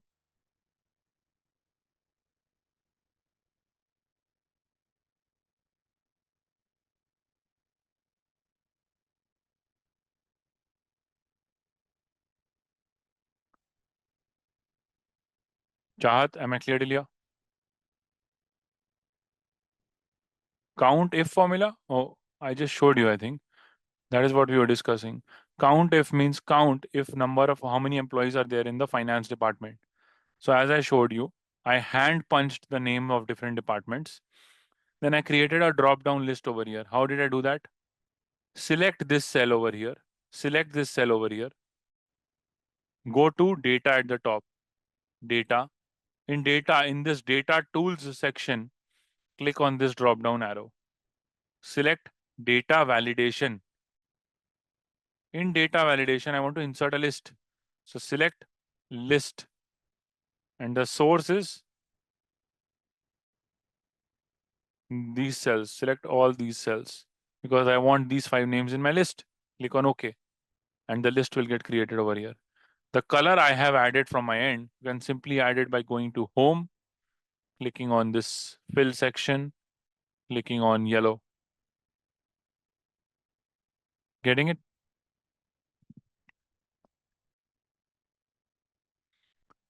Am I clear to you, everybody? Yes, no, anything?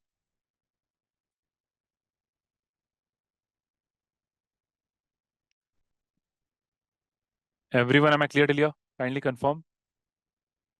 What about others? Mahesh, Ganesh, Ram,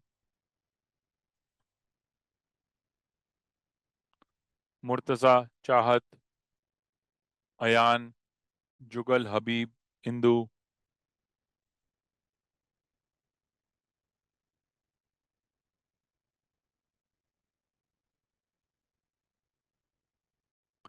All right. Now, the next one was calculate the number of employees who earn more than 20,000. So it might show 527 also. I might have entered something over here in the department by mistake, which may not have been in your data. So if it is showing 527, it's fine. If it is showing 527, it's fine. Don't worry about that.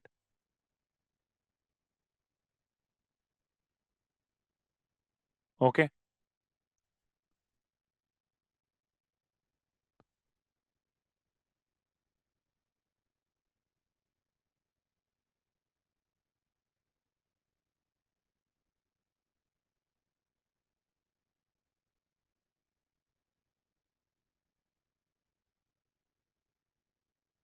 Am I clear to everyone?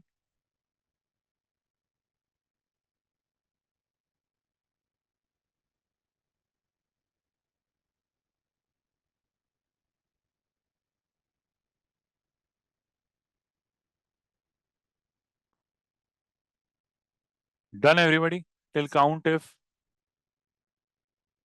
number of employees who earn more than 20,000.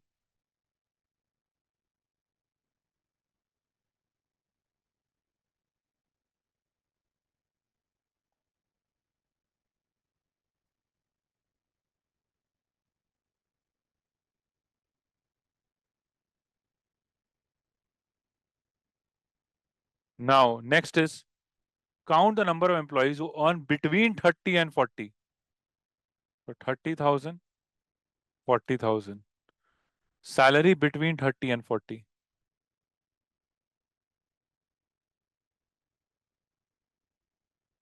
So how to do this one?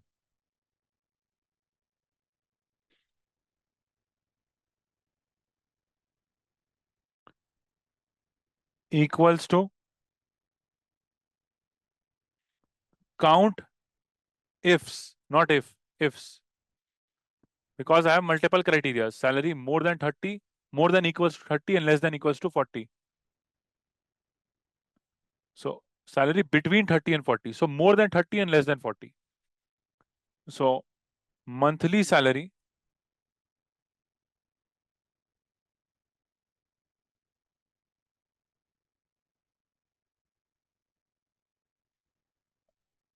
comma, what is criteria 1? More than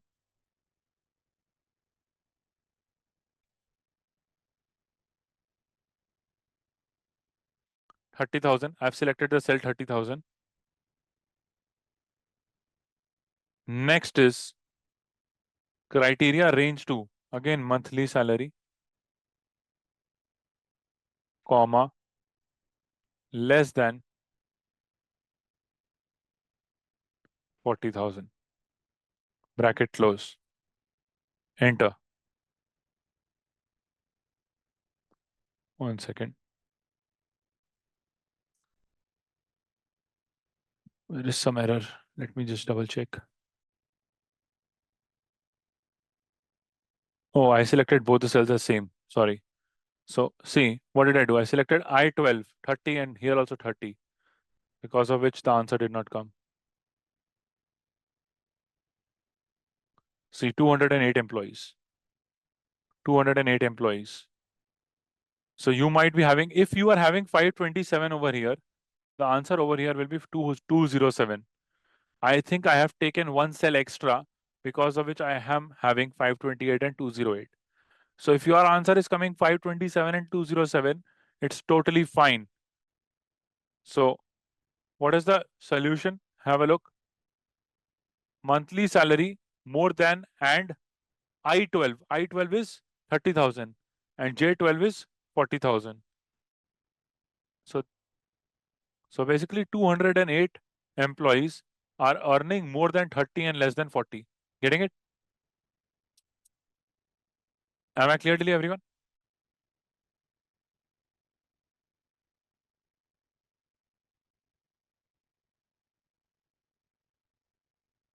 Everyone, am I clear to you?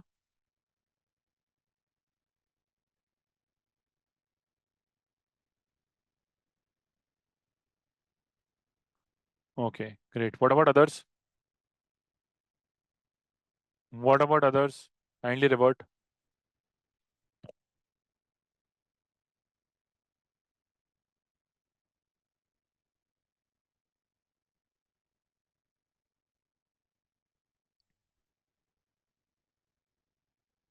Yeah, if you're getting 207 and 527, it's totally fine.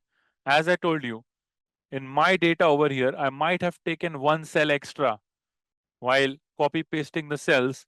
By mistake, I might have taken one cell extra, because of which it is showing 528 and 208. It's totally fine. Ignore that thing. Okay.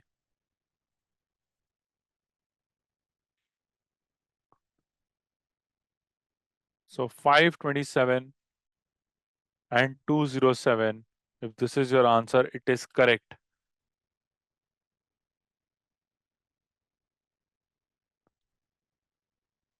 Okay, am I clear to everyone? Okay, great, Manazir. Okay, great. Now, total salary of employees in different departments. Suppose I want to know in finance and HR department, what is the total salary of employees? This is simple. I have taught you. Okay. Here I will apply an additional function, sum if. Sum if. Tell me a summation. If. What is the range? Salary. Monthly salary. What is the criteria? Okay, it's in departments. Let me fix. Right. So the range is department because I want to find it in the department how many employees are there with different salaries. Comma. Criteria. What is the criteria? Which department am I looking for? I've selected the cell like HR. What am I looking for? What is the sum range? What do I want to add? I want to add the monthly salary of all employees in the HR department. So my criteria is monthly salary. My criteria is the respective department. My range is the total area is department. So have a look over here. Range is department. That is my total data or total area that I'm looking for. So in this entire range, look for HR department. That is my criteria. So I've selected I13 as HR and sum range. What do I want? What is the result I want? Summation of the salary of all HR employees. Okay. So 1 second. Monthly salary. And boom. This is how you get the total for all the HR. So if I make this finance, this is the total for finance. 2833174. Just check if you're getting the same answer or not.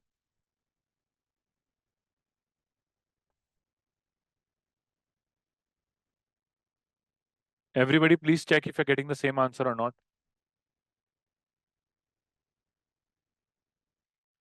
Yes, no, anything?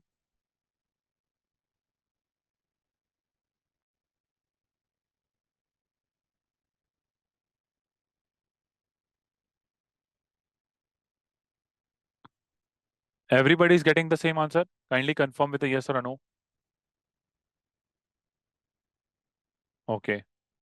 Now, average salary of employees in different departments. Just link it with the same cell. So I'll just copy and paste this same cell below. Control D. So how will I copy and paste the same cell? One way is Control C, Control V. That is, I will copy this cell Control C, select the cells below, and press Control V. Or a faster way to do it is just select the cells from here, the cell from where you have a drop down list, select the cells from here, shift and down arrow, and press Control and D. The moment you press Control D, it automatically copies the same formula or the same table. So just select the cells from here till the last one and Control D. Just try. Are you all getting the same table below? Everyone, are you all getting the same table below?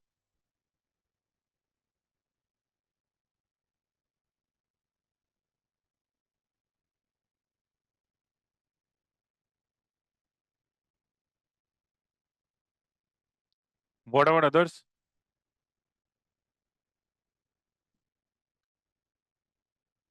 Is everybody getting the same table below? Anyone who is not getting it, kindly confirm. Anybody who is not getting it, any help you need from my end? You're not getting it, Mr. B. I'd like to call you Mr. B because I don't know your name. So, okay, Mr. Manoj. So I select this cell, this one, where the drop-down list was inserted. So there was a drop-down list over here. Let me make this finance for you. So I copy this drop-down list and I paste it over here. Control V. Okay. Now I want to paste the same drop-down list below the three cells. So select this cell, the one where my cursor is, press Shift and down arrow. So all the cells below are selected. Press Control and D, and the same drop-down list will come below. If it's not there, it will come below. Getting it?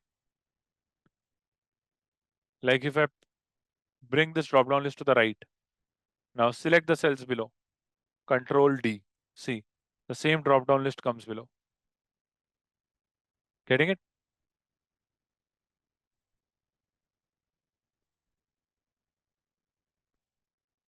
So, Manoj, I hope you got it. All right. So, average salary of employees in different departments. Apply the same function which I taught in total salary. I am giving you 10 minutes time I want you to calculate average salary, maximum salary, minimum salary. The same formula which I applied in SUMIF, you need to apply over here, which is average if, max if, max and min. Not max if, it's max and min ifs.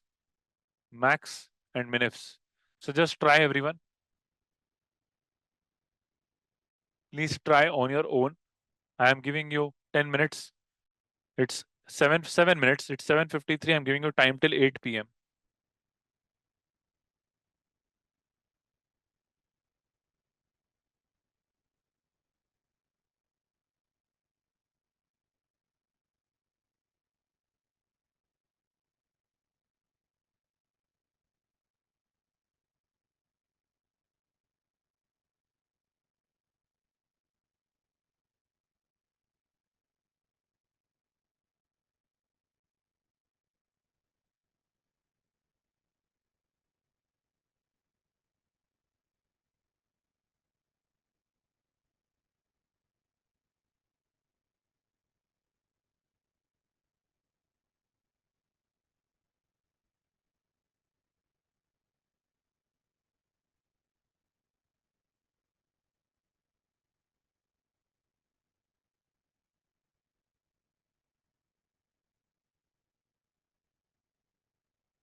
So, how many of you are done with average if? How many of you are done with average if?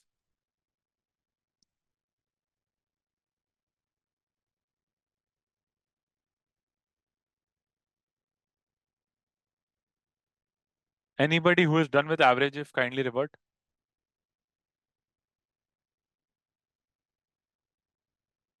Okay. What is the answer you are getting for finance? For finance department, what is the answer you are getting?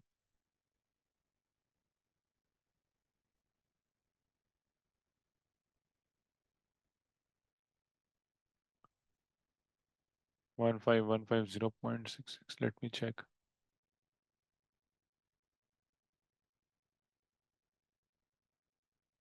Correct. The answer is correct.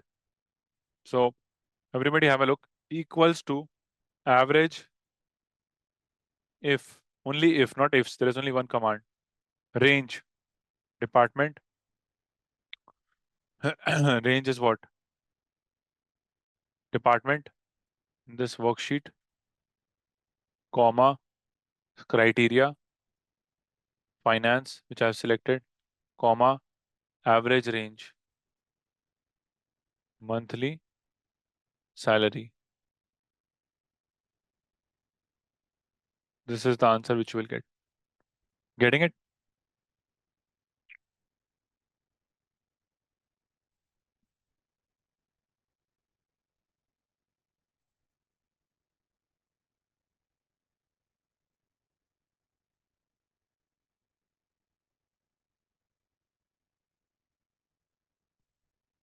Everybody, am I clear till here?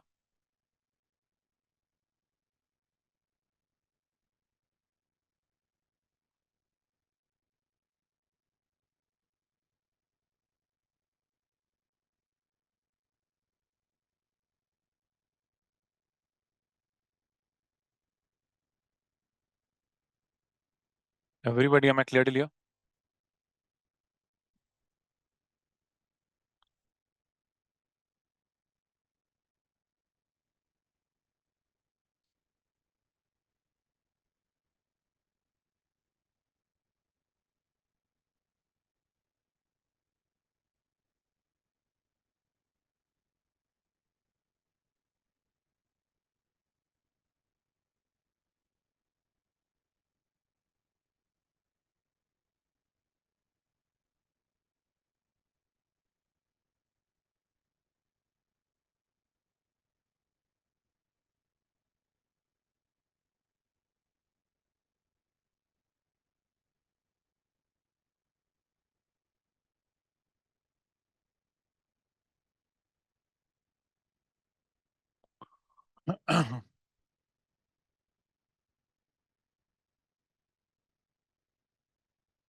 Now, what is max? In max, you will find only ifs function. So just use that. Max ifs. Max range. What is the maximum range? What is the range? Department?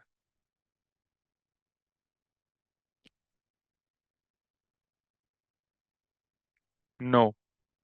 The range is the salary. Salary is the range. What is the maximum salary? What is the maximum salary?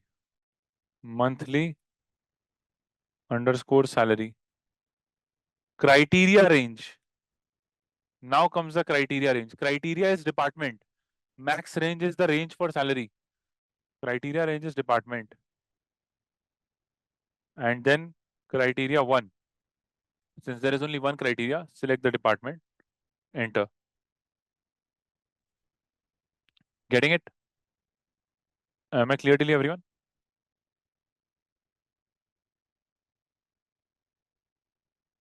And here I will make it minifs.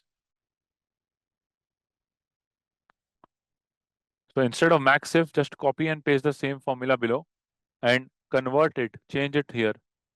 Like I changed it from max to min.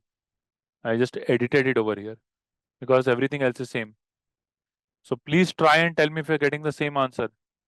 Like if I change over here from finance to HR, are you getting the same number? Yes or no?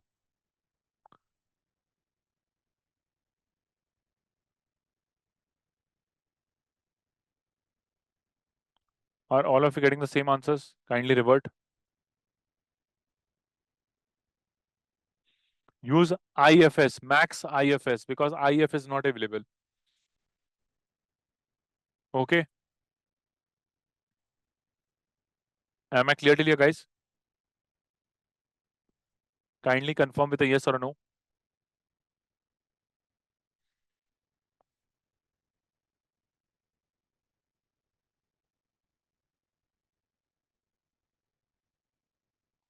Everyone, am I clear till here? Are you all done till this part? What about others? Ananya Arsalan Ram is done. Navika is done. Indu Mishra is done. Okay. Chahat is done. Good, good. What about others? Who is left? Manazir, what about you?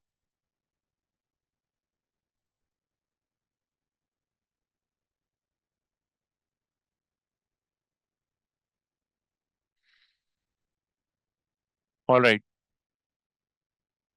Now, I'll just summarize our discussion. First,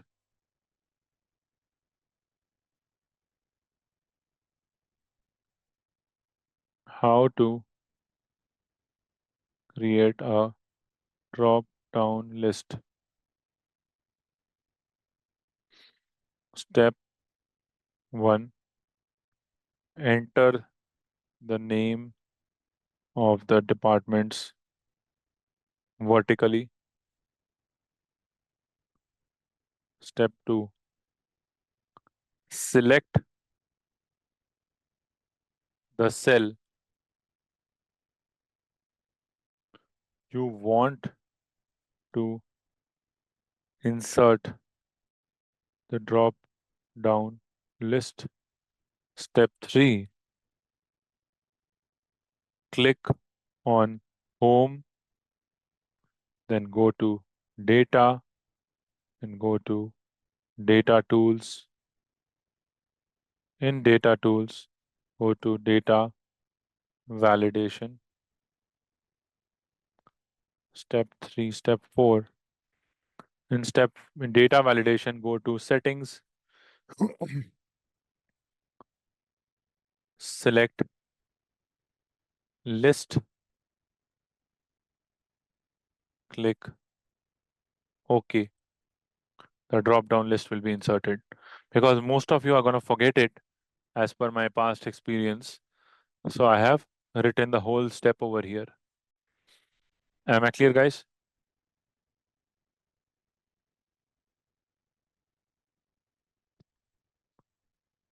Another point which I want to add is we are putting this in quotes. This is kept in quotes because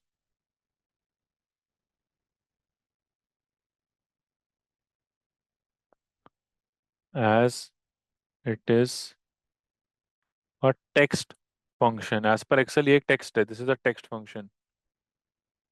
And is known as ampersand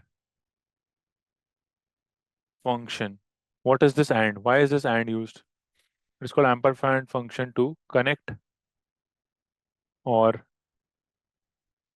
join two cells or text or number with a text, etc. in Excel.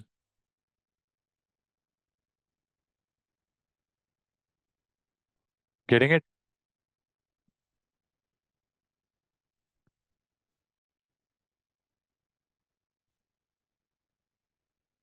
Am I clear till here, guys?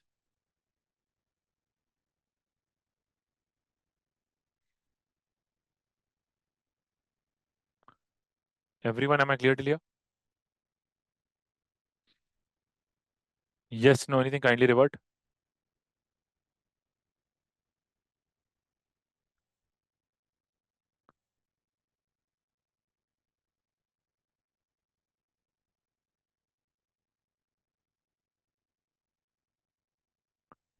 All right. Let's take a break now. We'll take a break. It's almost 8:10. We'll start at 8:30. So 8:30, we'll catch up again.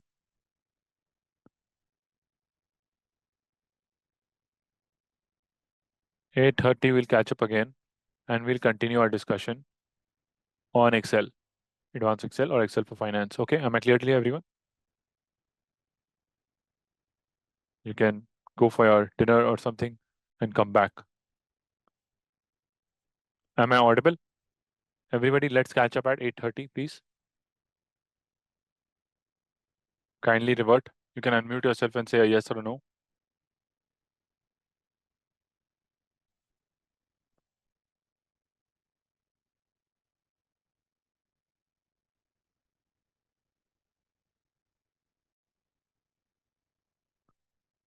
Okay, let's begin.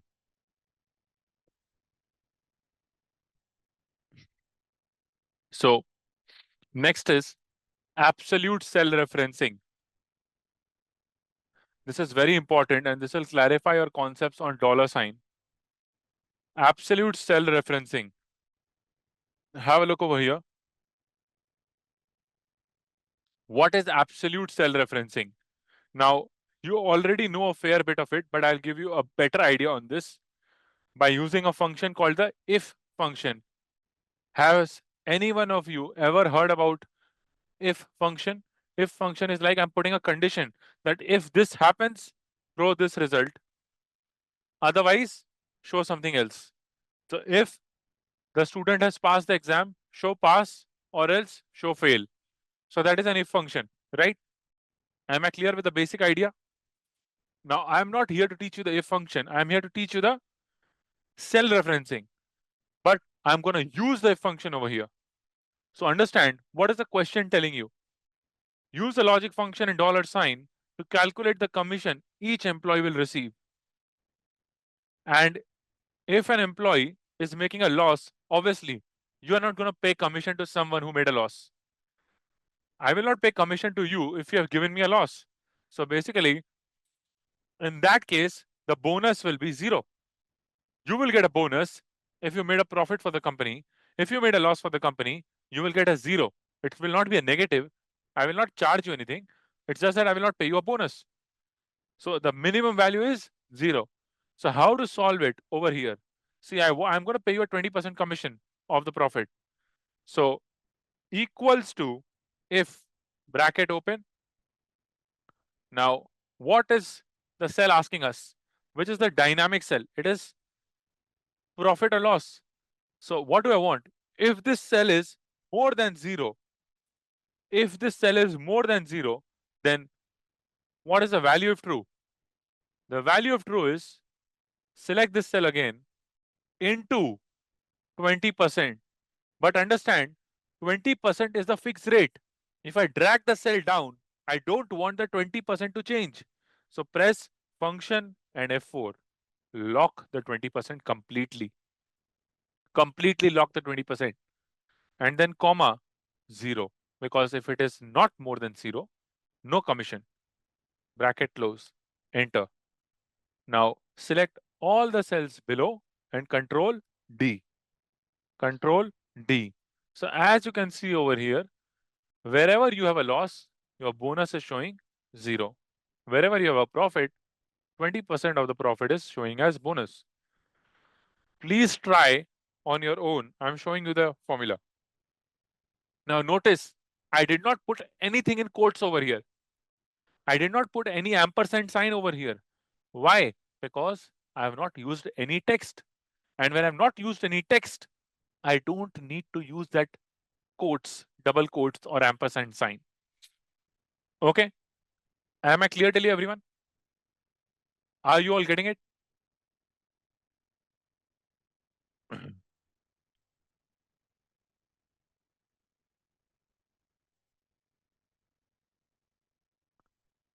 Yes, no, anything? Kindly revert. What about others?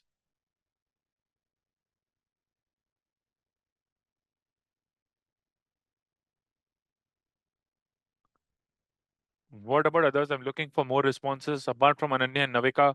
What about others? Ganesh, Anju, Ayan, Arsalan, Mukesh, Chahat, Ananya, Mohit, Amisha, Priyanshu, Shri Hari. What's up? Are you able to solve this one? Absolute self-referencing, yes or no? All right. Thank you. So once you're done with this, now I'll show you one more thing. If I type formula text and I select this cell and I hit enter, the whole formula comes over here. Suppose you are looking at a cell, you are looking at a cell and you want to see the formula of that cell, but वो formula देखने के लिए बार बार क्या करना पड़ रहा है? We are pressing function F2. If I hit enter, it goes away. Suppose I want to see the formula on the side. The shortcut for that is press equals to formula text, equals to formula text, bracket open, select the cell. It automatically gives you the entire formula over here. So like this, you can see the whole formula. Getting it? This is just to give you an idea that if there is any cell and it has a really long formula and you're not able to see in that cell, just apply this function. You will understand this when you do financial modeling. When you see long formulas and you feel like, I wish I could see this on the side to get a better idea of what it is written. So I will use the same function over there and then you will understand why I taught this function to you over here. Am I clear, everybody? Are you getting it?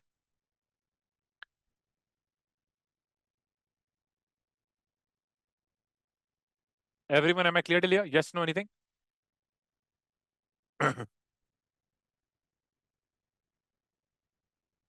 Hello, am I audible, guys? Am I clear till here? So Mohit, the problem is in your system. Kindly get another laptop from the next class uh, because honestly, Mac is not helpful and Excel is not taught on Mac. I mean, you will not usually find people teaching Excel on Mac or doing financial modeling on Mac.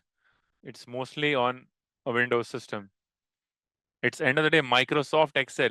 Let's respect Microsoft by using Microsoft, right? So,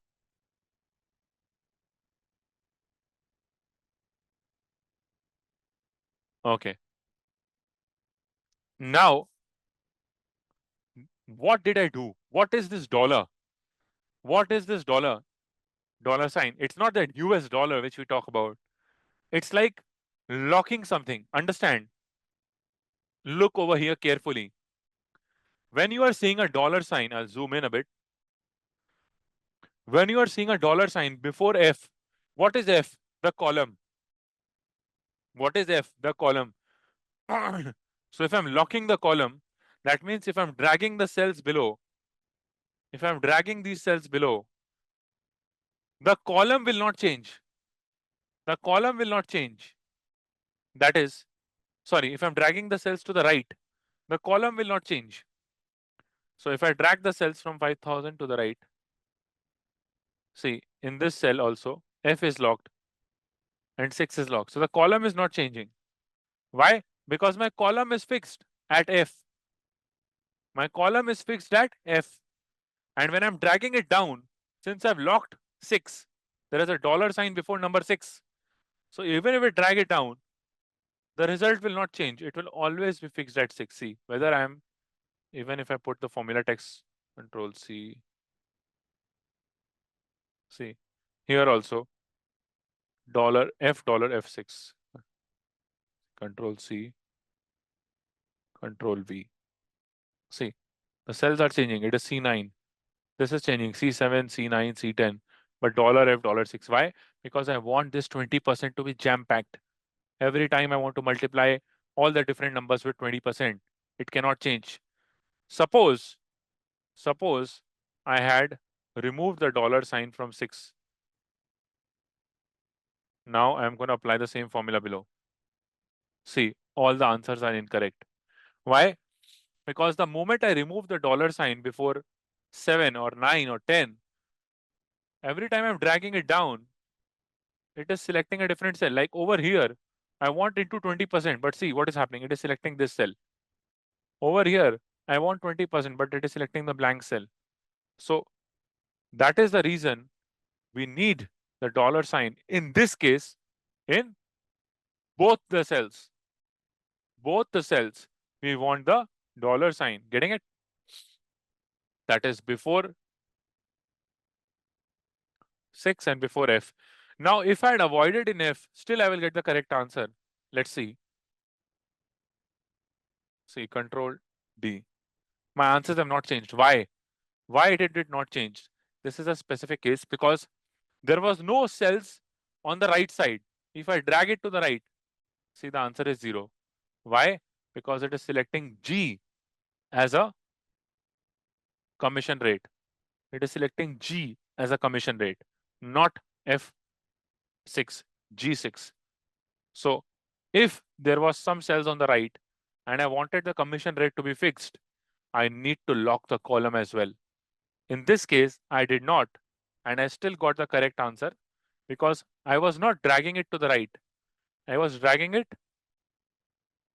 down. But in the real world, when you are putting such formulas, and if there is one rate which you want everywhere, it's better to lock both the ends so that if you drag it horizontally or vertically, your multiplication rate is not changing. Getting it? Am I clear to you, everyone?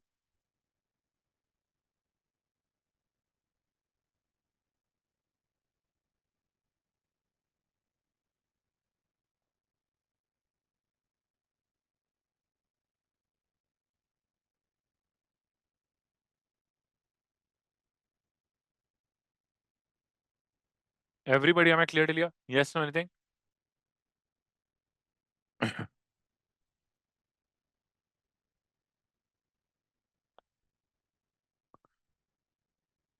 What about others?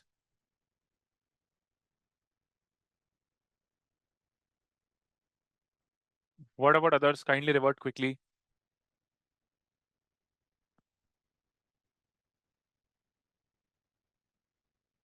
Okay, now we'll go to relative cell referencing. This is the last point of discussion for today. This is the last point of discussion for today, relative cell referencing. So let me finish this and let me make some announcements and then we can conclude the session for today. So look over here what is happening. I have price and I have quantity. I have price and I have quantity. Now I want each cell to be multiplied with the price and quantity. Matlab, here I want 60 into 1000.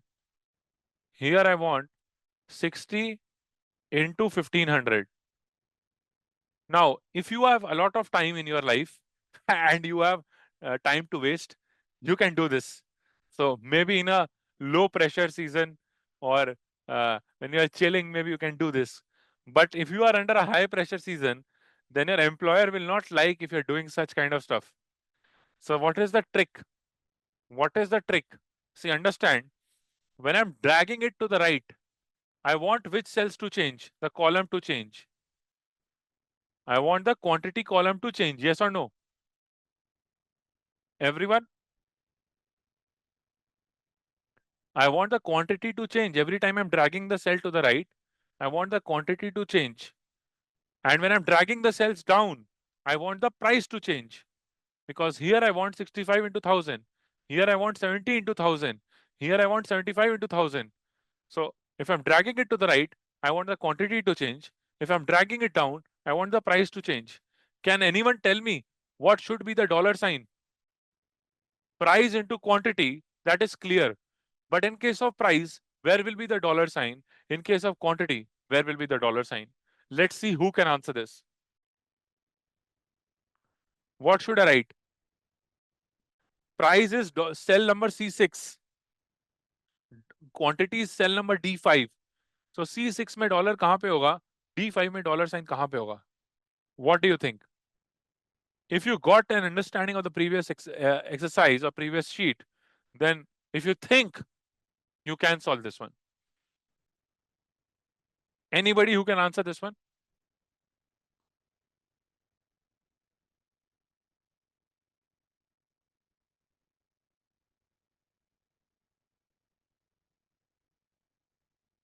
Anybody who can answer this one?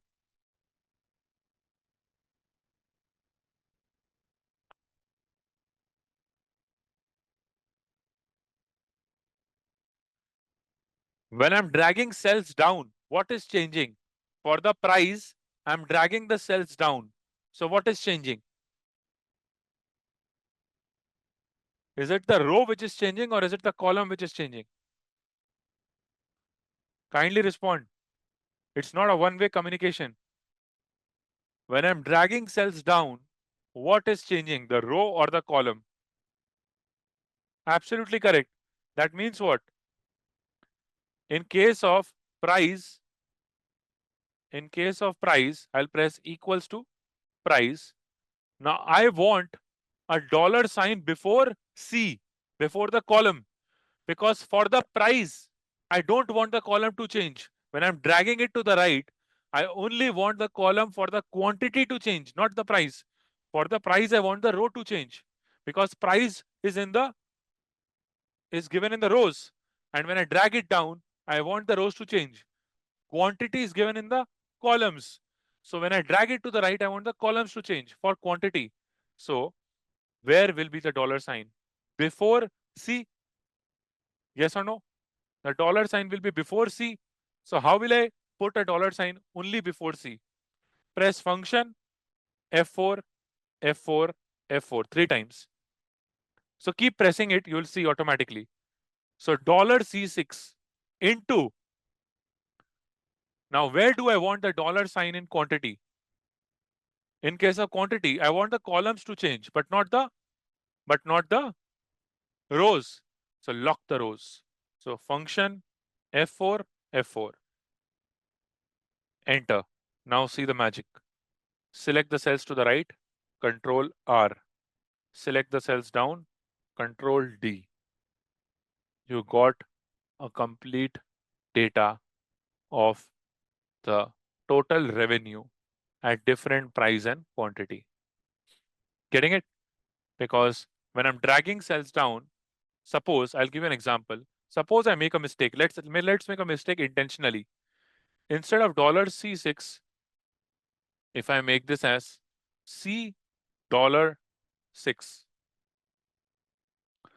Okay, C$6 means I'm locking the 60. I'm locking the 60. Basically, I'm locking the row. It is just the column which I'm not locking. Enter. Now, see, all of them are showing 60,000. Why? Because I'm multiplying 1,000 with 60 only. I've locked this cell. I've locked the row. And if I drag it to the right, Control R, see what an absurd number is coming up. Because here, 1,500 is getting multiplied with 60,000. Because I locked the cell incorrectly. Getting it? So this is how absolute and relative cell referencing works. Am I clear till here, guys?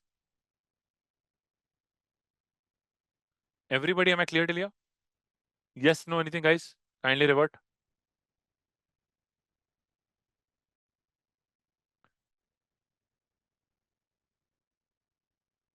Hello. Are you all able to understand everything? We covered naming cells and range, basic maths, absolute referencing, and relative cell referencing. I hope all of you were able to understand everything. Is there any doubts or any queries that you want to ask?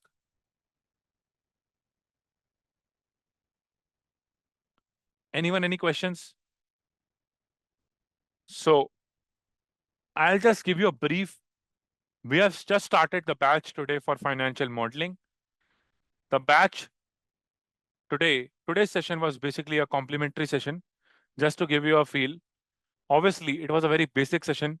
This week itself is a very basic to intermediate level of discussion, because if you don't understand all of this, then you will not be able to deal with a financial model.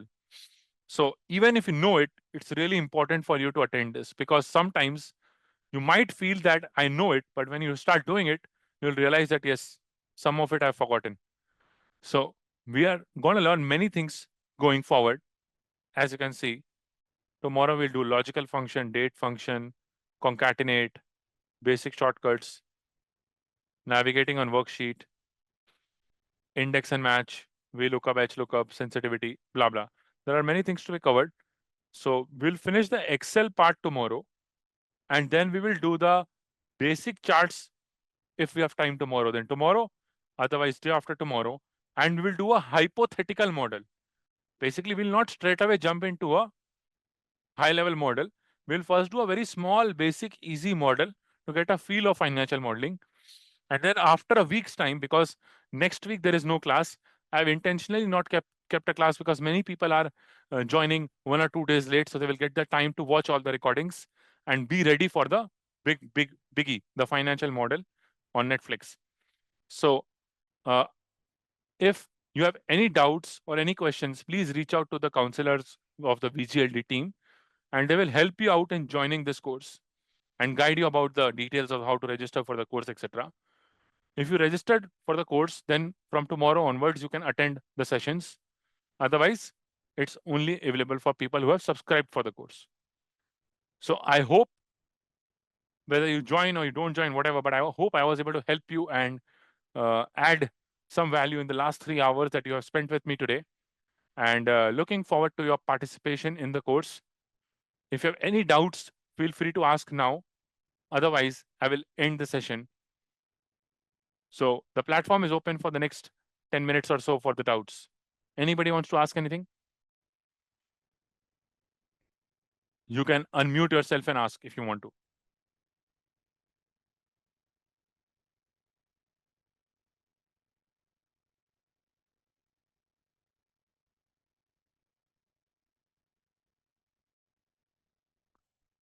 No, it's not every day, Mohit. It's on Monday, Tuesday, Wednesday, 6 to 10 maximum. So 6 to 10 is kept as a timeline, so that every day we have a certain threshold or a topic area which you have to cover. If we finish it before 10 o'clock, I'll not make you sit. And if not, then we might. but that's the maximum time from 6 to 10, but usually 6 to 9, 9:30. Okay, am I clear to everyone?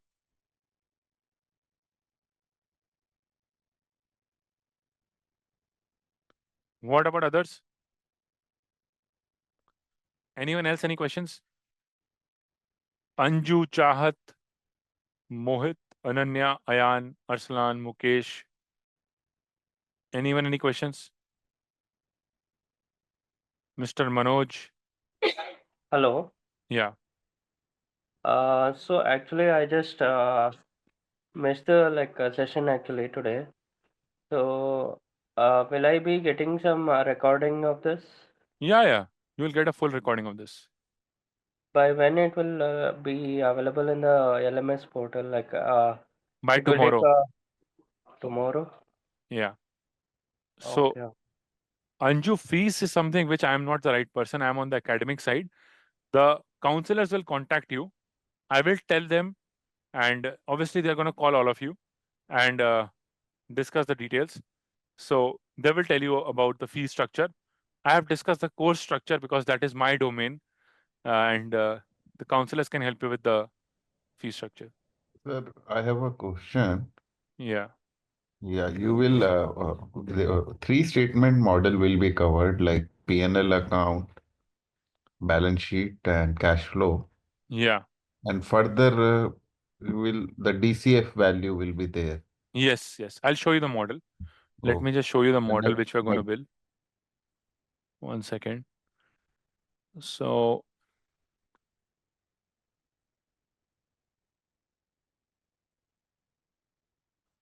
basically, by the time you finish this course, you will build a model something like this.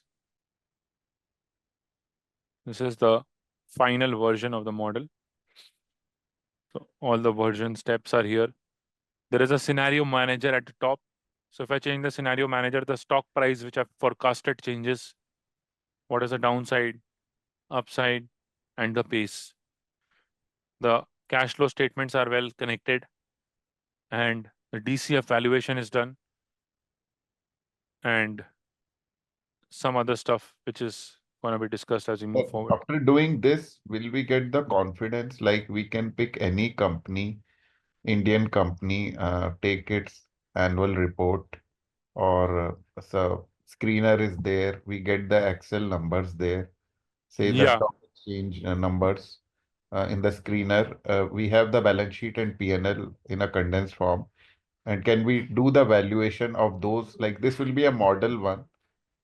So we can find out value of any company listed on the stock exchange in India after we Yes. do this course. Yeah. Basically, financial modeling, understand, is a process driven learning mechanism. It's not like I have taught you and now you can build any model in this world, because there are various types of models. But yes, the entire structure you will learn. That fear in your mind कि model बनता कैसे है, how are the cells connected, how forecasting is done, how DCF valuation is done, everything is taught. But on your own, you have to keep building more and more models to learn how or to improve in your skills. After a point of time, say after you've built 15, 20 models, 25 models, you will be in a comfortable zone where you will be able to, you know, fearlessly handle things and immediately start making a model. So it's not just, it's like I can teach you how to ride a bicycle, but then you can get only better at it by driving it on a regular basis. So my job is to teach you how to ride the bicycle, but on a daily basis, how to get better at it is completely on your practice. Okay. This answers my question. Thank you, sir. Yeah. Okay. Anyone else? Any questions? So, what is the duration of the course? See, duration is somewhere between 30 to 40 hours. There is no exact hours for this because it's not a recorded course. What happens is that usually a lot of recorded courses are offered. I'm not trying to demean anyone, they are wonderful. But the problem is that when you're recording content for the past 5 years, you have piled up everything in the past 5 years and you are offering it as okay, I'm giving you 100 hours, 200 hours. When you open it, you will find most of it is only that 10-20 hours is relevant. So my goal or our goal at VGLD was to cut the long story short and give you what is required rather than complicating your life by bombarding you with pre-recorded videos. So we will just stick to the structure of the course which helps you learn financial modeling thoroughly. And down the line, as we keep launching our financial modeling courses again and again, we will keep adding new and new models and we'll keep sharing those models also with you. So the advantage for you is that every time I make a new model, I will share it the whole model with you and you can try to recreate that model. So that will help you in getting better on a regular basis or a recurring basis. Getting it?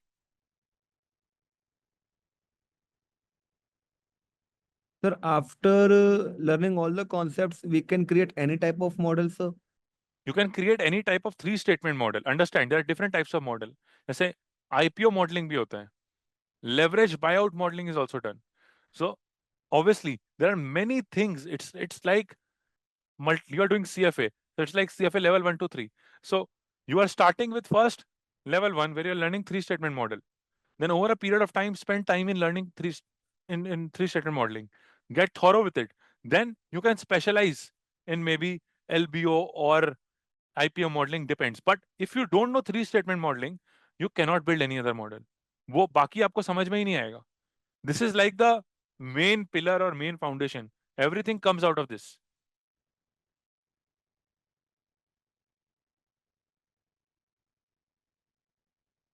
Am I clear? Yes, sir. Thank you, sir. Sir, but I want to ask that, sir, here we will learn all type of models, sir. We will learn the three statement model. I'm being very clear. There should be no confusion. We are sticking to three statement model. This course is to get someone ready with financial modeling by teaching someone who has no clue of financial modeling.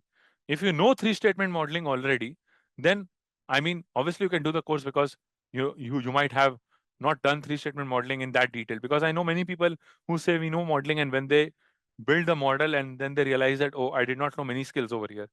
But yeah, this is completely targeting three statement modeling, which is the most important of all the models. If you don't know three statement modeling, you cannot build any type of model. I can assure you that. Okay.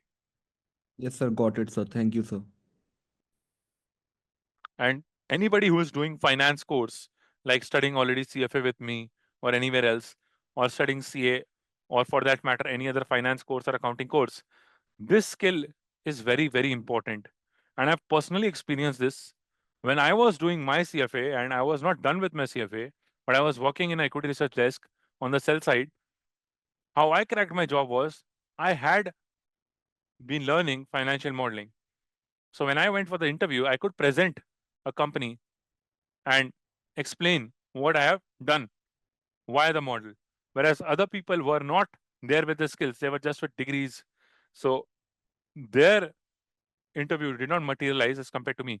So it was not because I had some extraordinary or multiple qualifications. I just had a skill which was needed but was not available with everyone.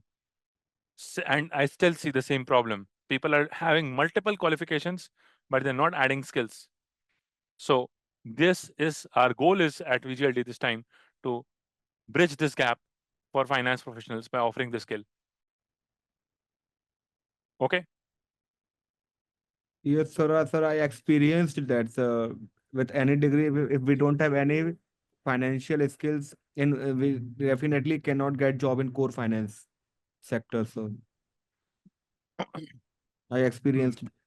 Because I'm telling you, in KPMG, if you go for an interview for an analyst, in the first round, as far as I know, what my students have told me, is that they will give you a model.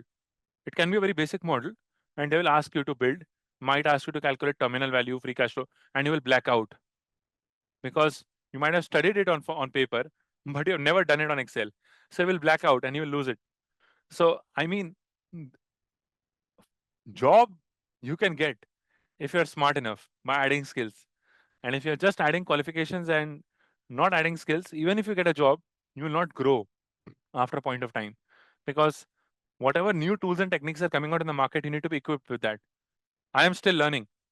I'm still reading books. I'm still learning. I still don't know much. I want to learn more and teach. So, uh, I mean, you have to learn more if you want to grow in your job. There is no alternative to that. So, that's the overall idea of the financial modeling course. And if you have any other questions, you can ask, or else I would end the session.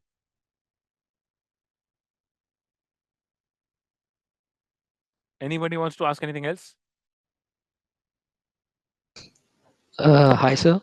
I just Hi. wanted to know, do we get any certification after the end of this course? Yeah, you will get certification. You will get placement assistance by Okay, VGLD, and we will take a test at the end, which is an MCQ test okay, to allot you the certificate.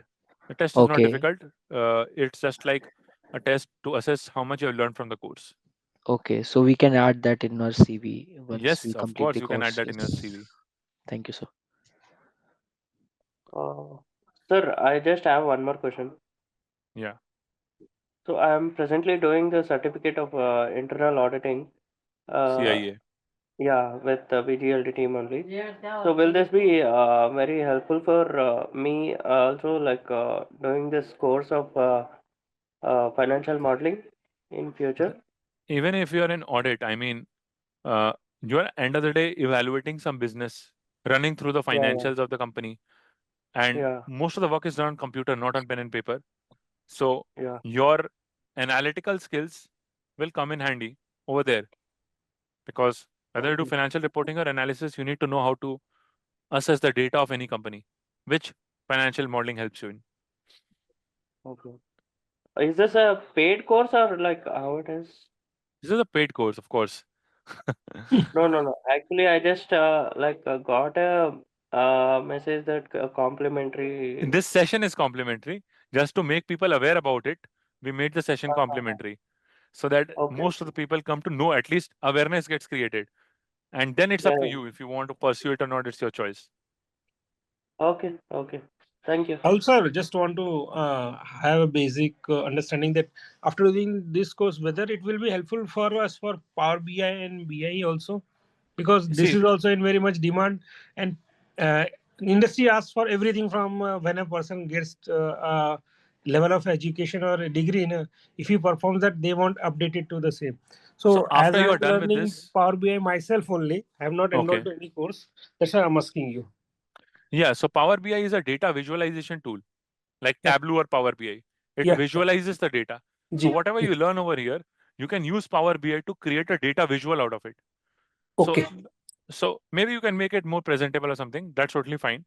So Oh, yeah, obviously, uh, that can enhance your presentation skills. yeah. Thank you. Thank you. All right. Anything else, anyone? Well, I think then that sums it up. So thank you so much for being patient enough and listening to me for 3 hours. Thank you.